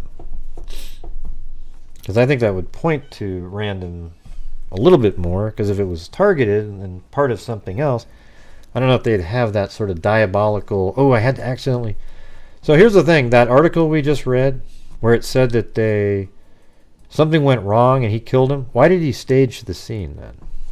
Why are there signatures? Why would he do that? Wouldn't he just get the hell out of there quick?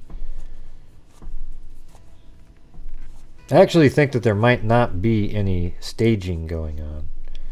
I think it might be, or not, I mean, I think there's staging, not signatures. That's what I think. Thanks, Diana.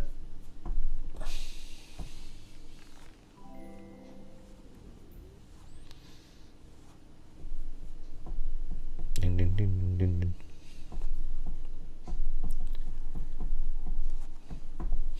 I think see, it makes sense, more sense that if if he was muddy and bloody, then that means Libby probably put up a fight, and then he probably wanted to get the hell out of there.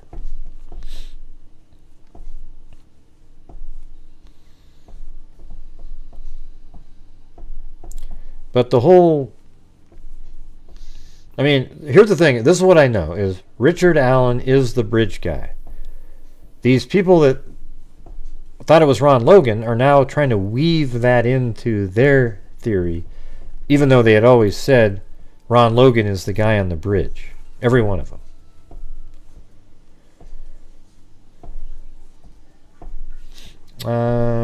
Yeah, but why couldn't that just be random, Lynn? You know, he gets there and they just happen to show up. And maybe that's what makes the randomness of it. They get there and there's nobody else there right when they get there. How did he know that there was going to be nobody there? He didn't. So it's pure luck that there was no timing. I mean, there was nobody in front of them. Yeah, I know, Bridget. He was in my podcast. He said that first on my podcast. He said the crime scene was really odd. Very, strange. The girls changing their plans midday like they were planning to meet someone. Yeah, you guys should check out Scene of the Crime Delphi podcast by Jess Betancourt, Mike Morford, and yours truly, Gray Hughes.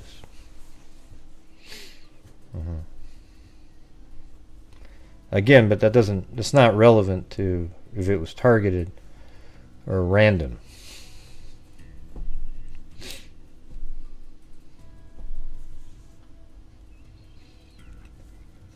I would say an element that you might say is targeted is the fact that his daughter has a photograph later wearing the tie-dye, even though the tie-dye was created after the murders, looking sort of similar, and then there's photographs of her on that bridge.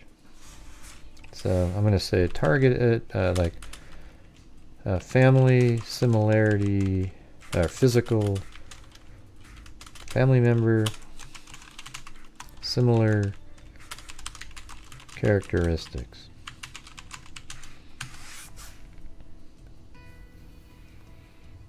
I think that's a good one. I just said that, Debbie. Yeah. Let's see. The girls changing their plans midday like they were planning to meet someone. Yeah, I think that's a pretty good one for targeted.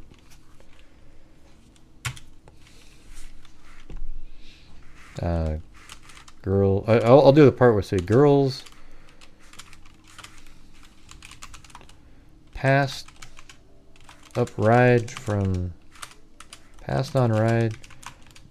Derek, because we don't really know, but I think, well, I'll just do what you said. Girls change plans quickly and went to bridge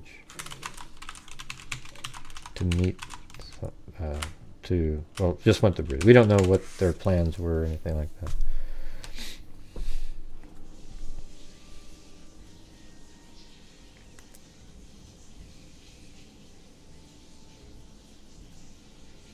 I don't know.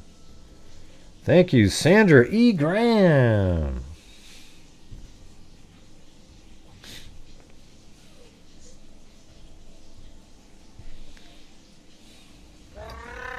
I think Zozo was right about that article. I haven't seen that one. That one's out there. That was written by some clown who interviewed one of the people who wrote a book. I've been covering it for years, Reese. Yeah. Since the day they went missing. Anything else, you guys? Any other for the random part of it? I've had other ones. Let's see.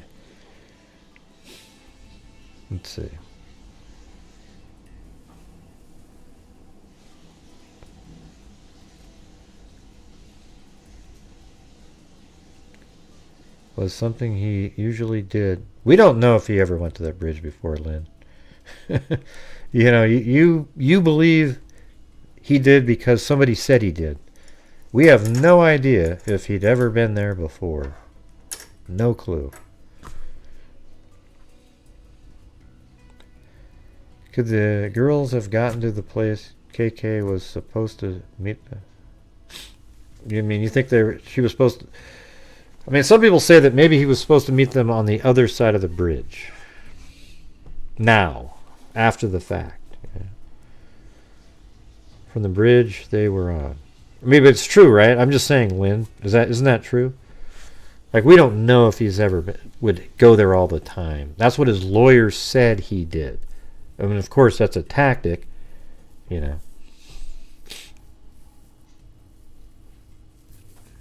Yeah, but some people can just do that, Lillian.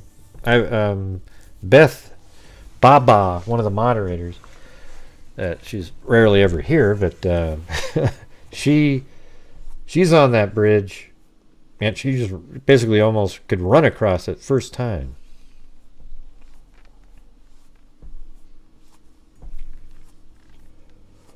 But yeah, he could have been there before, yeah. Definitely.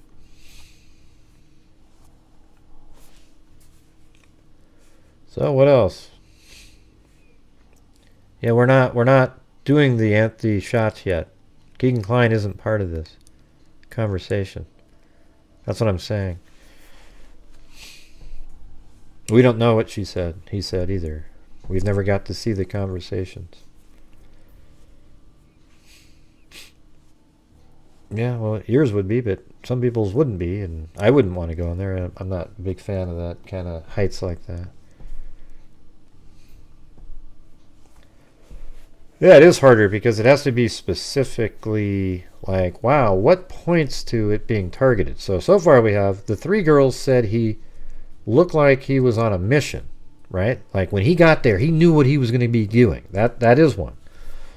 So some of the stuff you get from the probable cause document. Then he arrived so close to the time that Libby and Abby arrived. And, again, that married with the comment before that he was on a mission. And then he ignored other possible victims. For example, Sue, who saw him on Platform 1 and walked right to the beginning of the bridge and then turned around. And then also the 3 girls that he walked by. However, you can explain those because they didn't get trapped. The bridge ended up being sort of a trap. Just like at the girls, my opinion was that if the girls had walked down the 505 trail, they also would have been attacked down there. Because that one, you're trapped, basically. There's nowhere to go once you go down there. Just like when you go over the bridge.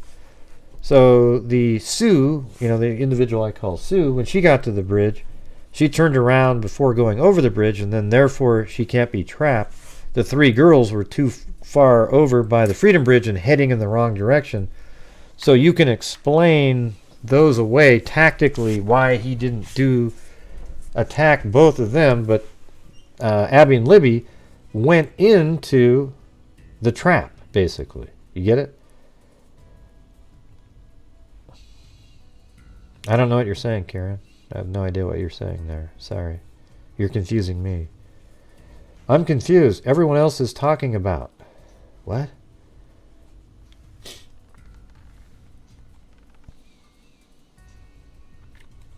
One snap on Snapchat, and you know everyone's precise location. Okay, yeah, we don't know.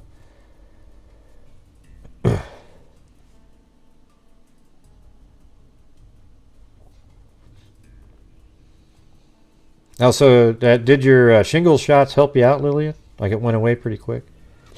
That's good.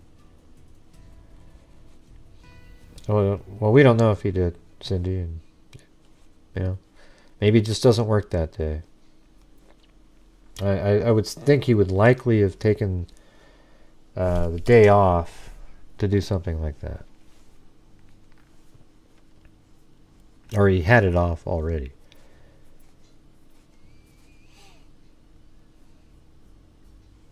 Yeah, I got mine a year ago, too.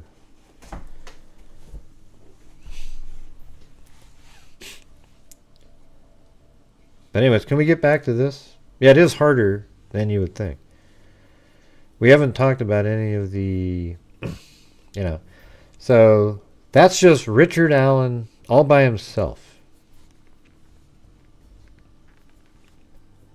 So then if you throw Keegan Kline into the mix, how does Keegan Kline point to this being targeted? And then you can then include Richard Allen in that. Even though we don't have any information that they know each other.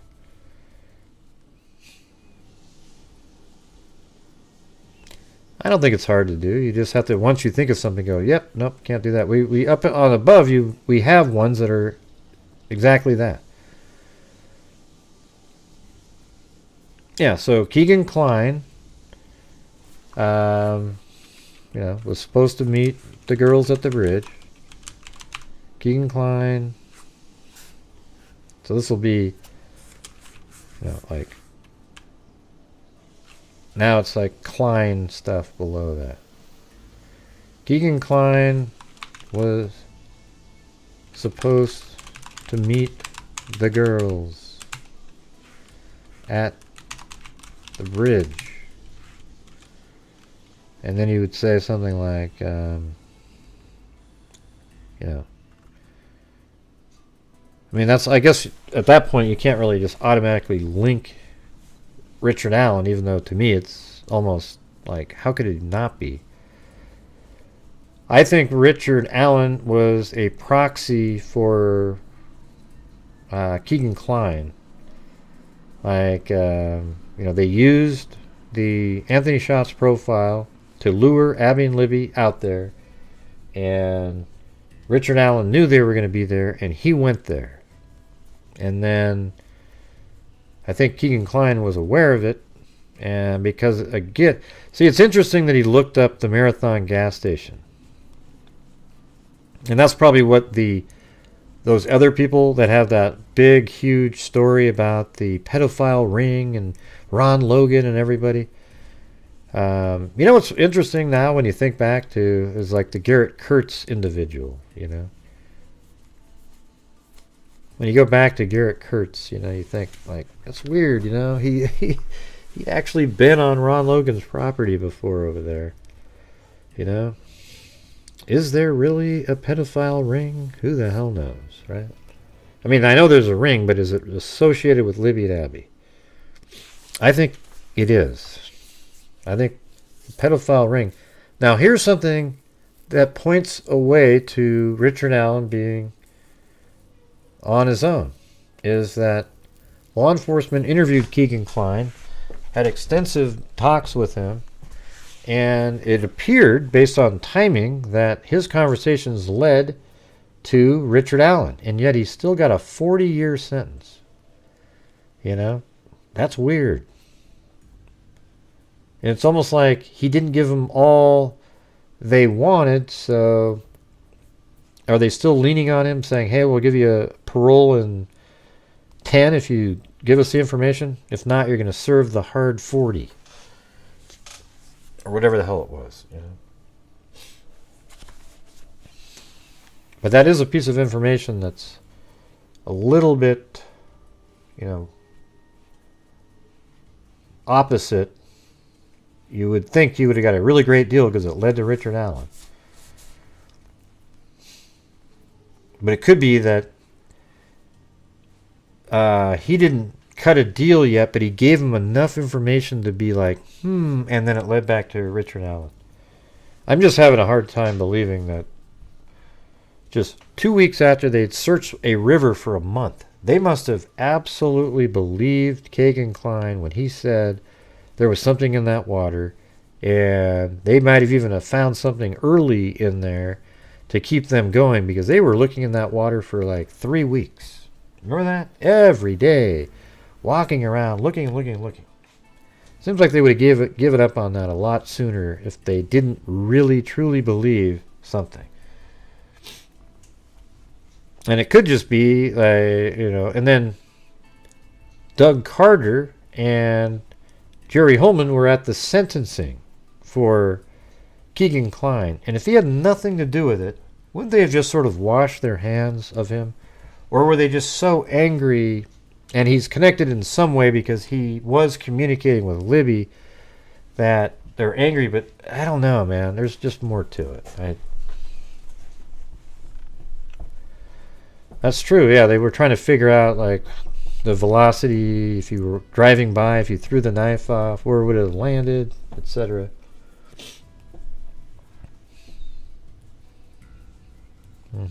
With the reconstruction team that Amber mentioned.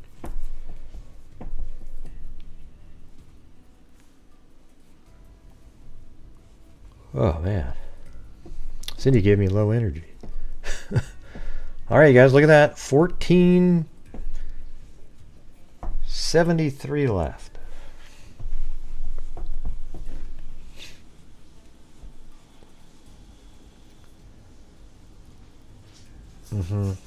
Doug Carter isn't as weird as Holman being there to me. See, Doug Carter is the state superintendent and probably had to deal with Klein a little bit, and it was like, yeah.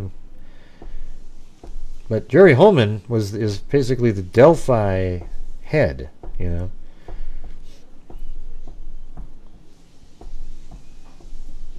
I wouldn't doubt it, Cindy. Wouldn't doubt it one bit.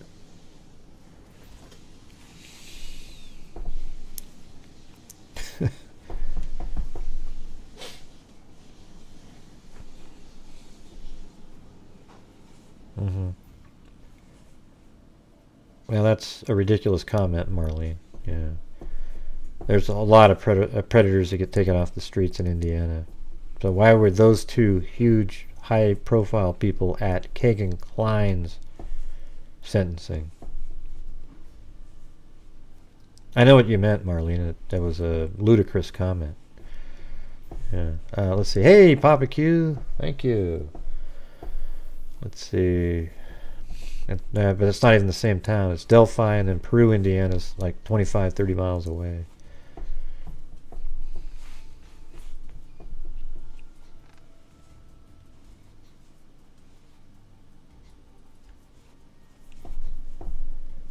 Yep, almost there. Yeah, I think he is. That's what I said, Zozo, about 400 times. I think Richard Allen is part of the ring and had access to the Dropbox. And hey, look at that. Looks like the goal. And Showman of V. And Goal!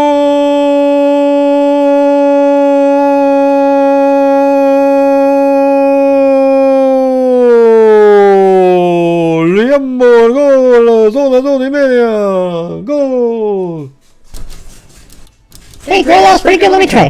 Goal! Oh my God, Mary Lou. Jesus. Mary Lou, you sound like a crazy... I'll be Chewbacca if you want me to. That's what we're going to have to start doing now. Go! Oh, yeah.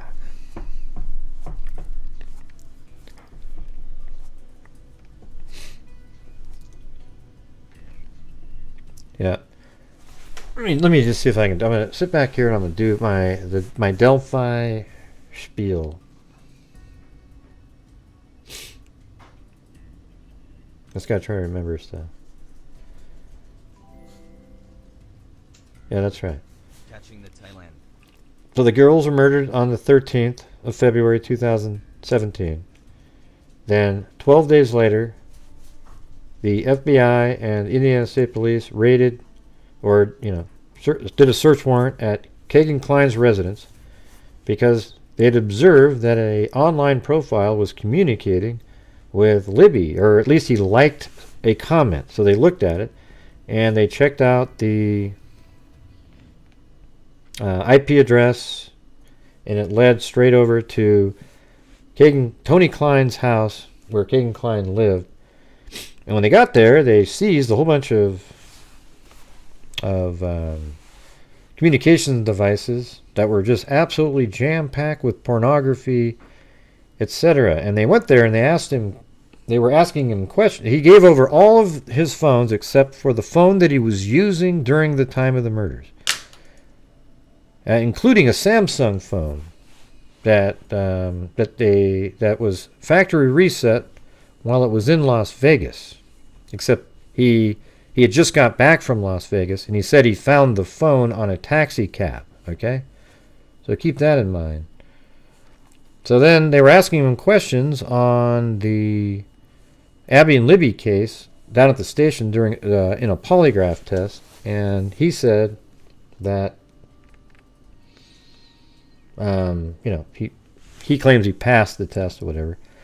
So then he goes home, and as soon as he gets home, he relocates his phone that he miraculously didn't want to give them because he knew that they were there for Abby and Libby. So it's strange, too, that he hid that, knowing he must have known, certainly, that phone had information on it that he didn't want them to see. So for a day or so, he kept uninstalling, deleting different apps to wipe it off completely off the phone, etc. Right? But law enforcement, even after that, because they had no subpoena information back from anywhere yet, and as a matter of fact, all that phone information that I'm telling you about, they didn't even have then. So they decided that social media wasn't part of it. Okay, but later on, they got back all these this treasure trove of information. But I mean, I'm sure they had some information. They just didn't have some of the stuff from like Snapchat, etc. And the case goes on for years. All these different sketches, all these people that people claimed, etc., etc., etc. Then in I think it was 2020. Was it 2019? Man, I don't even remember when the Keegan Klein stuff came out now. Like right at December of 2019, or was it 2021, maybe? I think it was December 2021, actually. Yeah, so it was December 2021. They came out with this Anthony Shots profile. And one of the things that was really interesting about that is in March of 2017, the same person who gave me the information that was about the video that Libby took told me that, wow, have you seen this Anthony Shots profile? It communicated with Libby, and here's one of her friends. This is one of the conversations with one of Libby's friends. And we were looking at it. I was like, yeah, that is kind of weird, but they've ruled out social media, so we just sort of dropped it. And then 4 years later, then they come out with this press conference saying, hey, if you guys are aware of this Anthony Shots profile, please give us a call, and we'd like to see any communications you had.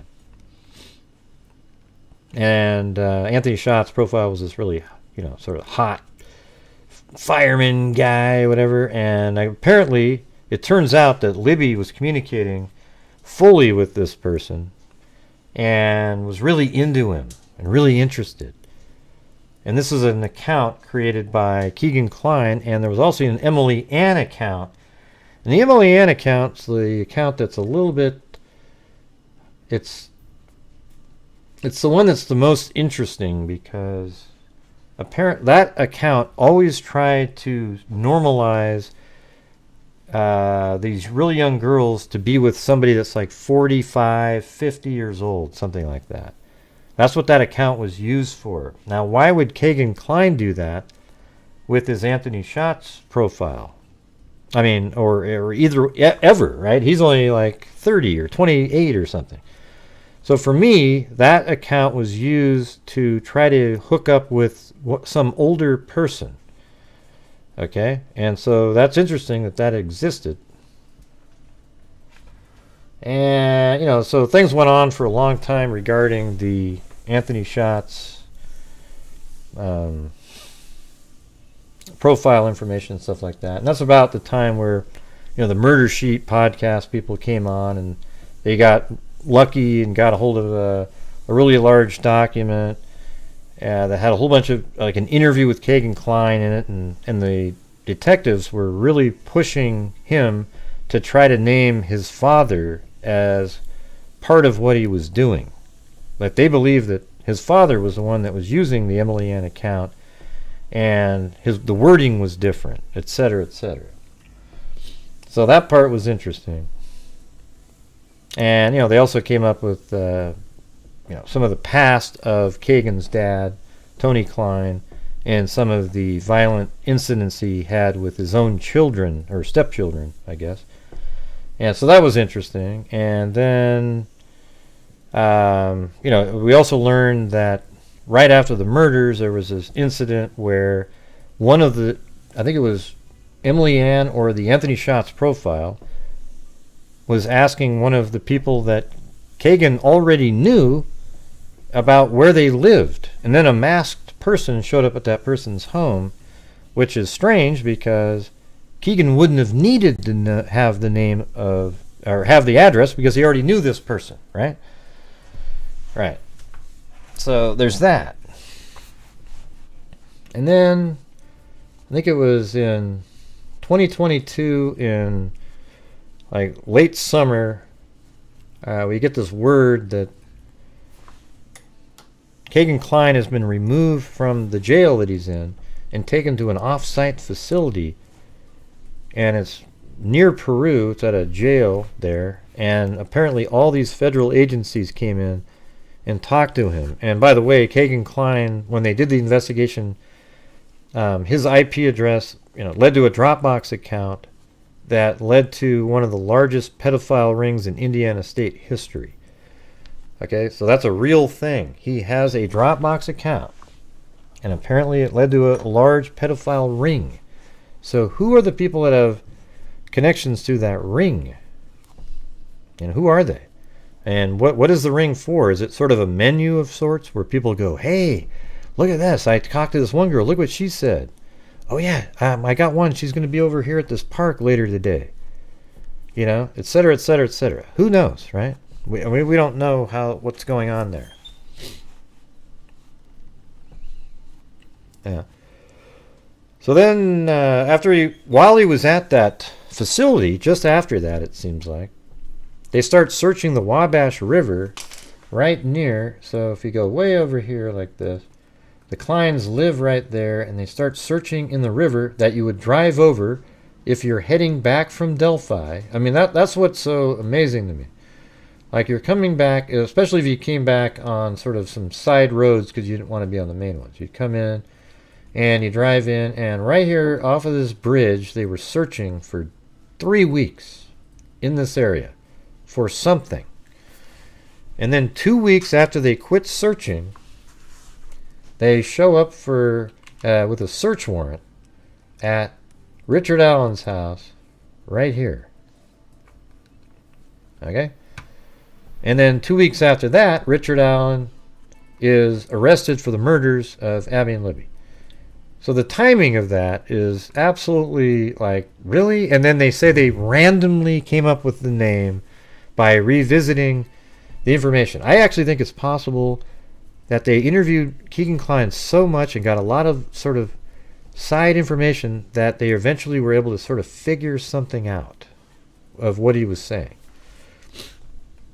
And then, don't forget this, according to the Murder Sheet podcast, the FBI had information that Kegan Kline searched for the Marathon gas station in Delphi on that very same day of the murders.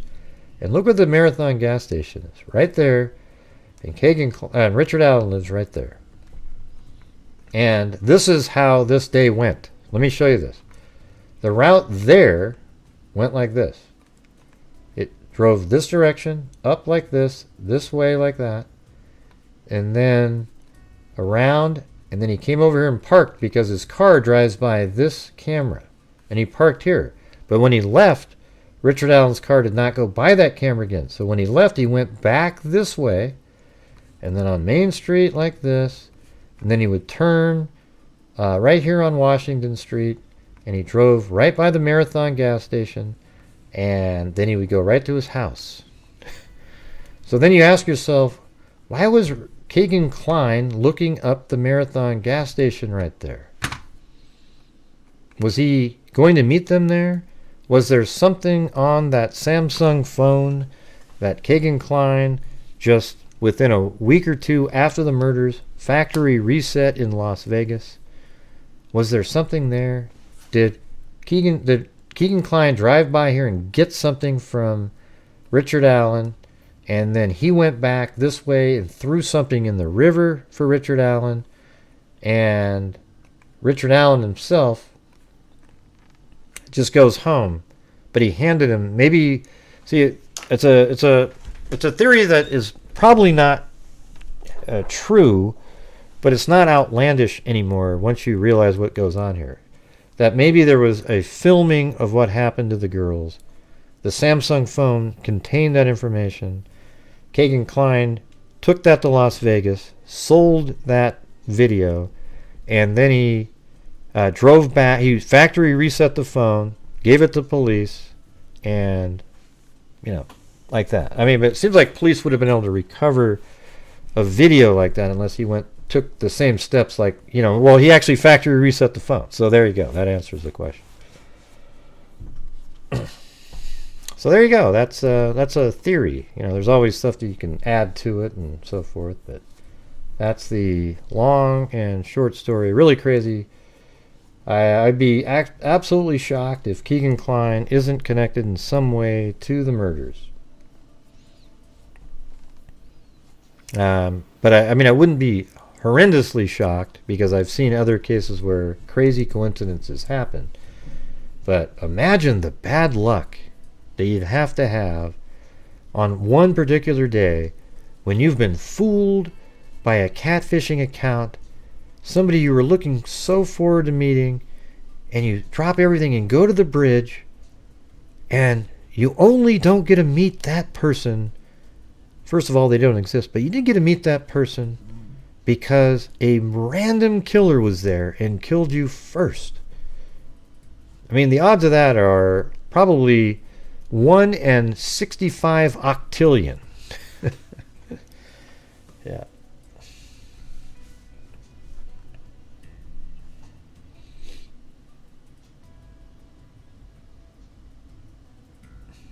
Now that's bullshit, Cindy. That's not Occam's razor whatsoever, man. That's the anti-Occam's razor. To me, Occam's razor says Richard Allen was in the wrong place at the wrong time. Are you trying to be timed out or something, Cindy? Are you trying to create another prison sentence? Did they ever change cars?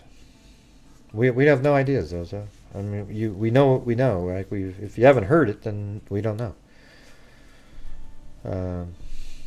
It is a real number. Isn't that weird?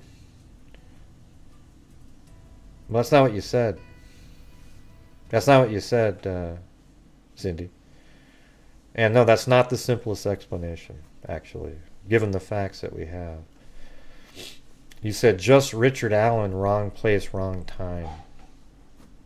And that, if you're saying that you think it's just Richard Allen and the girl's in the wrong place at the wrong time, and that's Occam's razor, you're absolutely foolish. That's completely the opposite in this case. Yeah. Let's see. Given all the other information that we have, you have to include that in your Occam's razor calculus, not the, well, Occam's razor is just that he showed up. Yeah. It might end up being that way, but it's definitely not the most likely given the information that we have. You're absolutely wrong. Yeah, I thought it originally too, Cindy, but I'm somebody that can change when better information comes forward, and there is different information, and it definitely isn't what you're saying there. You're incorrect. Your use of Occam's razor is false, right? Let's see. Do they say if the girls were... No, they never say that. I would say that what happened at the crime scene in the Delphi case is probably one of the most well-protected stories or pieces of information I've ever seen. We have rumors out there by random people and things like that, but we really don't have the whole story of what happened there.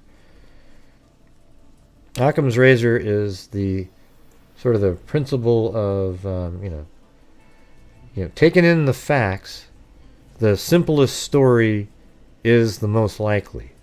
But see, Cindy didn't take in the facts when she came up with her story. Before, it seemed like the simplest story because we didn't have any of the Keegan Kline, Anthony Schatz information and the pedophile ring. Now we do have that information, and so while it's possible Richard Allen was a lone wolf killer and the girls were in the wrong place at the wrong time, it became way, way less likely when we found out that the catfishing account communicated with Libby and Abby that day, something that Cindy forgot to put into her calculus there.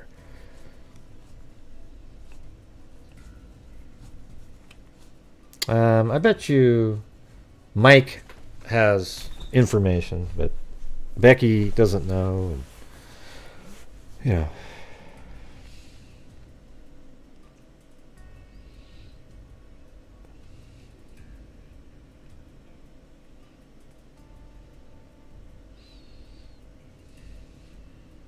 Mm-hmm. Yeah. Except King, yeah, but Cindy, you just ruined your Occam's razor argument. So what you have to do is come up with another. You said you agree with Mavic Hughes saying Anthony Schott's account owner would be the killer, but you said, but he's not. So then you said, well, it's got to be this other one. But you've just admitted that the more likely story is something related to the Anthony Schott's profile. So I think a merger of the two is what's most likely, is that you consider that Keegan Kline, maybe he's the 45 or 50-year-old that the Emily Ann account kept trying to hook people up with. Or whatever, but that he is part of a ring that led to him meeting up with Libby that day. That's actually more likely than it is that he was just random. And that is, if all the information that we've heard is true, okay, that, it does say in the interviews that of Keegan Kline, that the Anthony Schott's profile communicated with Libby on that day.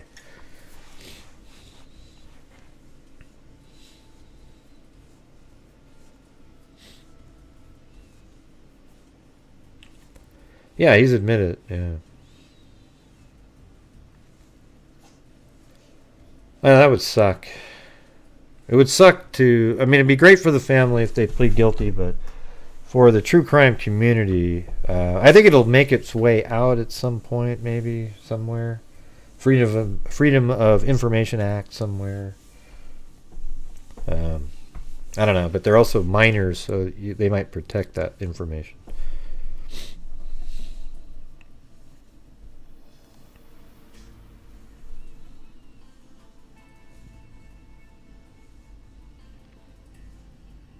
I don't know what you're saying, Cindy. That logic doesn't work. Hope you didn't use that same stuff at school. The timing of everything tells the story of who's connected. Right.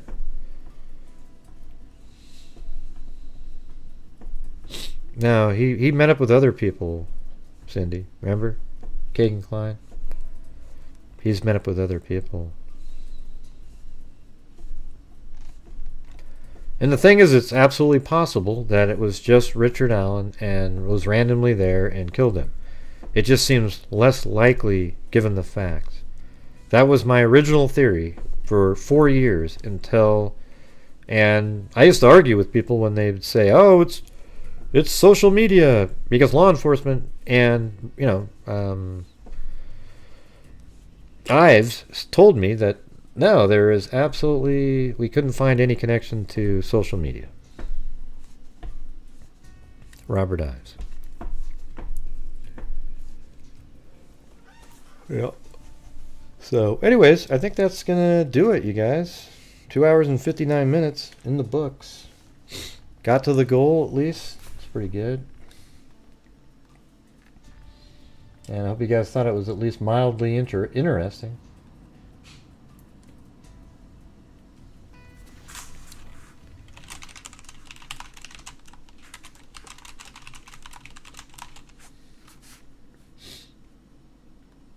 Hold on, let me check something. Yeah. Ooh, shit. Oh, there it is. Darn it. Yeah, so basically, let's see what we got on the... Here, for the random victim, people said the victim and Libby and Abby fell into the trap. He went on a day kids were out of school. Timing of the crime, it was lucky. Seems like if it was intentional. I mean, how would he have known? See, he just got there too. So it wasn't like he could be there and call and say, yeah, come here, and he knew it was empty. He just got there also. He got there literally, I think he got to the first platform within 5 minutes of Abby and Libby getting there. Now that, because I actually did the, I'll just put it in the video that I'm doing. Targeted Libby before arriving. So those are the three girls said he looked like he was on a mission. arriving close to the time that Libby and Abby arrived, ignored other possible victims, like Sue and 3 girls. Family members that he have similar characteristics. Girls changed plans quickly and then went to the bridge. But see, that's where you'd say, well, they were supposed to meet Keegan Kline right then. Right? But then a killer shows up instead? You know, where was Keegan, by the way? So let me ask you this. Here's an interesting thought. Keegan says he was supposed to meet him there that day, but they never showed up. Is there any surveillance of Keegan's car in the area? Was there any... does his phone ping in the area? Anything. Right? Because he said he was supposed to meet them there, but they never showed up. That means he was sitting around waiting for them to show up.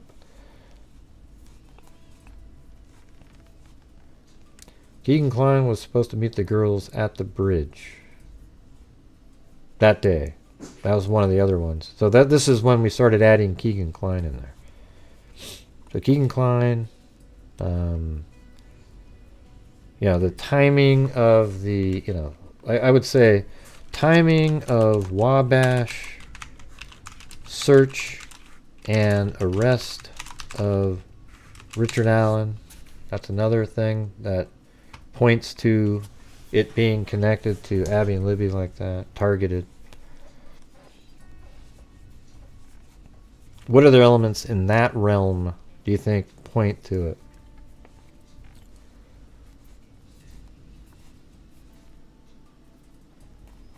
I mean, I guess just the whole thing is that sentence that I always say.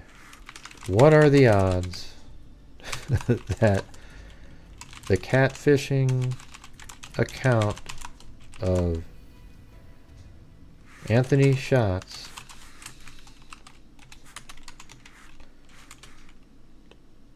only, let's see. Account of Anthony Schatz only didn't meet Libby because a random killer killed them first. And I think that's sort of the one that I can't get past. I'm having a hard time with that one. I don't really know how to go, oh yeah, that's just random. Yeah, don't worry about that. You know what I'm saying?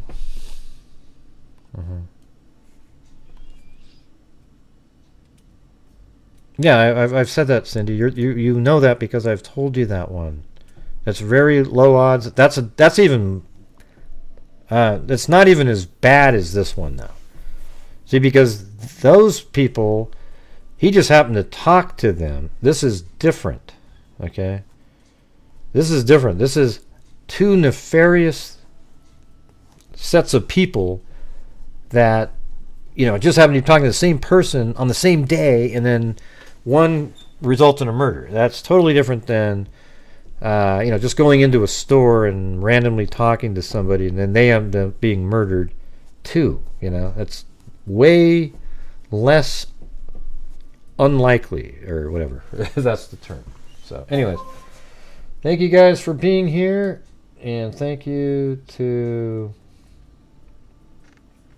Laconic, Bridget Bauman, Lisa Wilkerson, JD White, Danny ICURN, let's see, Eugenie, Yabba Dabba Doo, Eugenie, CMAP,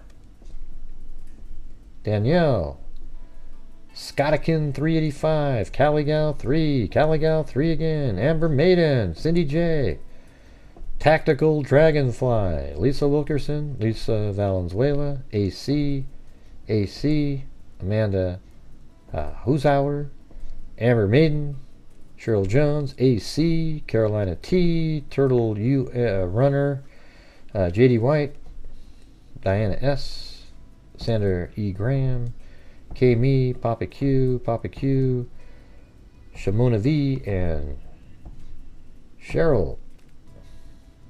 Thank you. Appreciate it. Thank you guys. All right. Well, we made the goal, and keep on trucking. I'm not talking. I'm done. Yeah. Let's see. What are you guys talking about?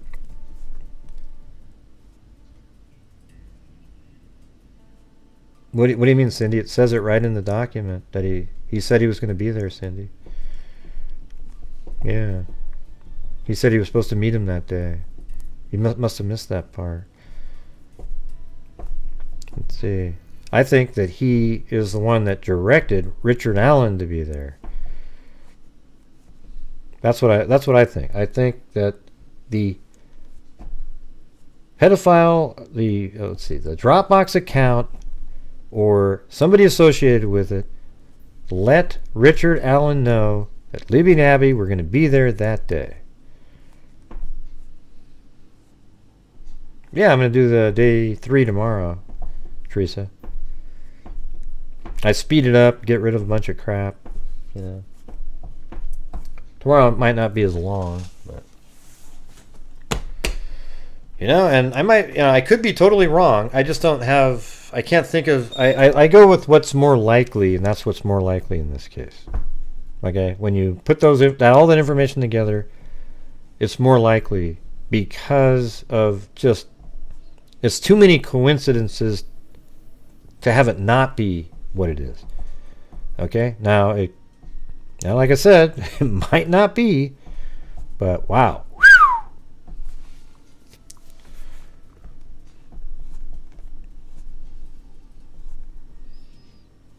Yeah, I would say the odds are, but it might not be.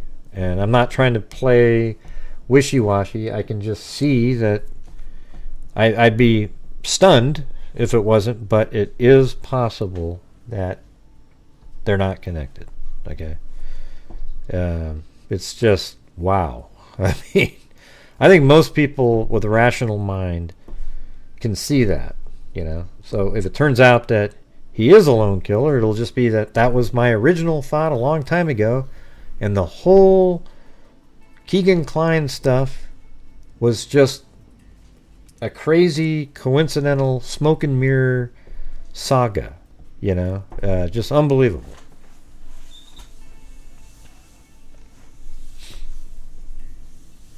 Yeah. I mean, I would bet like, you know, $500 at Vegas on it if there was ever, you know, some kind of lines on it. I'll bet you, Gray. No thanks. Cindy, would you just quit your your comments are ludicrous, okay? I'm sorry.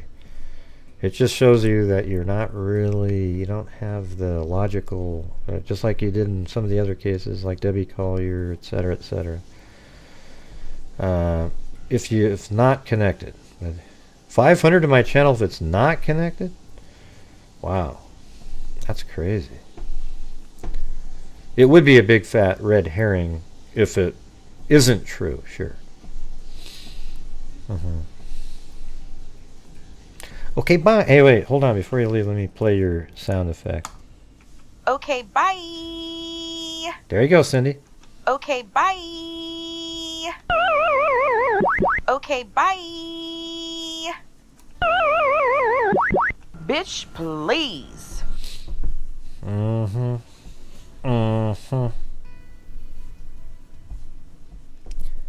Let's see.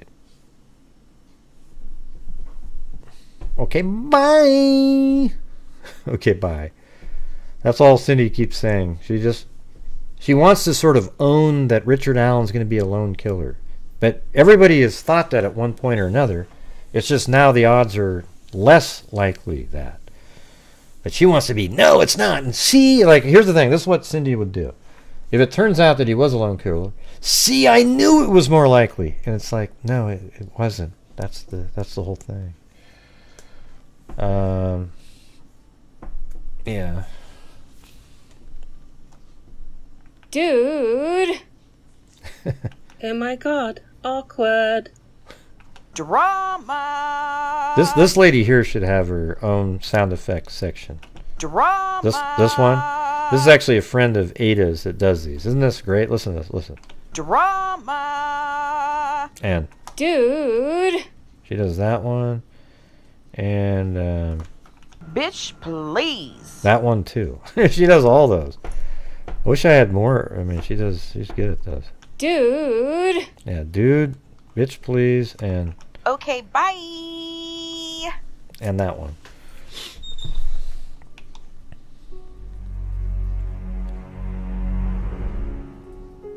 And a cold night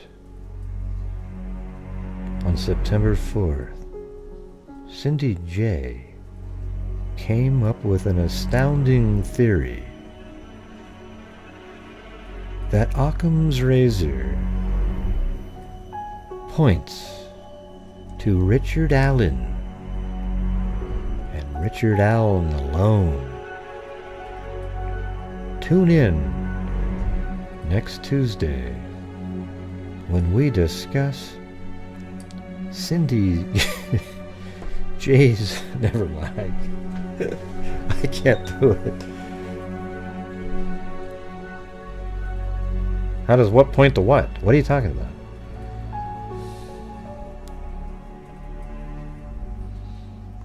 It doesn't. If you're talking about how does Occam razor point to Richard Allen, the answer is it doesn't. Like it's him being a lone person. It doesn't. That's what I'm saying. It's changed. Like that's what I'm saying when Cindy keeps saying that over and over and over and over and over and over and over and over again. It doesn't point to that. Okay? Now it's possible, but it's just, you know. Turning light, he helped with the picture for the family. Do you know if, who? Why are you talking to Discerning Light? What is she going to know differently? You should have a Cindy's Theories section each show. Oh, yeah, yeah.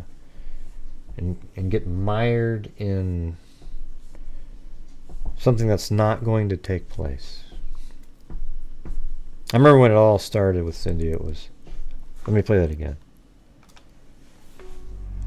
I remember when it all started with Cindy during the Debbie Collier case, when a rogue YouTuber named Grant Hughes thought that the case was a suicide. The backlash he endured was incredible. Cindy, on a nightly basis, would say how ludicrous of a theory that was, only for law enforcement to confirm that precise theory months later. But instead of Cindy acknowledging that she was wrong, she now still holds out hope that Debbie Collier was in fact killed by a random killer.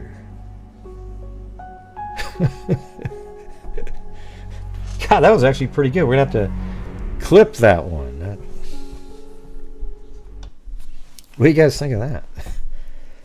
Yeah. Oh, it is strange, but people do that kind of shit all the time. I think something malfunctioned. I think she was trying to breathe in smoke and like die of carbon monoxide poisoning or something, and she was already kind of out of it, or just take the air out and breathe in carbon monoxide. But instead, it led to a fire got started. But gasoline was brought down there, so I don't know what she was trying to do. But she's the one that bought all those things. So, it is what it is, everybody. Oh, Cindy, I don't know why she even took off. I hadn't even said anything yet. She's still listening. I know she's still there. She always does. Who cares? Let's see. Where's Cindy, everybody? Come on, Cindy, where are you? Where are you, Cindy? Please, Cindy, come back. We miss you so much. If you could just come back now, we'd all be so much happier. Thank you so much.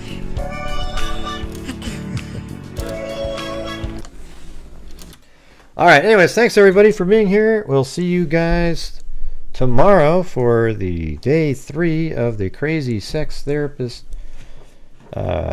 murder trial. It'll be great. All right. Thank you very much. And as I always say, everybody, until next time, be safe out there.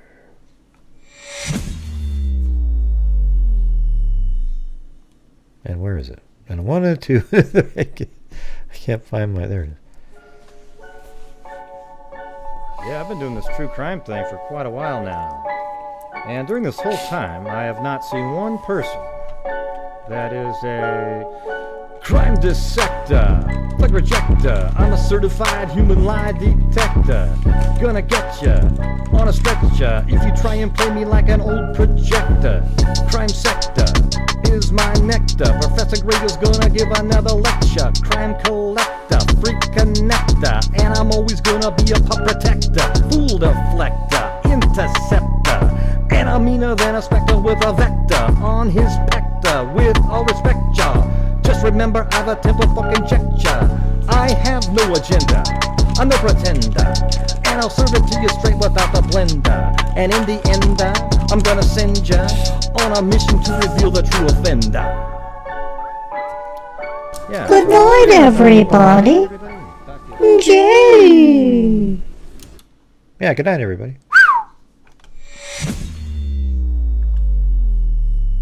Evil can never be dead enough.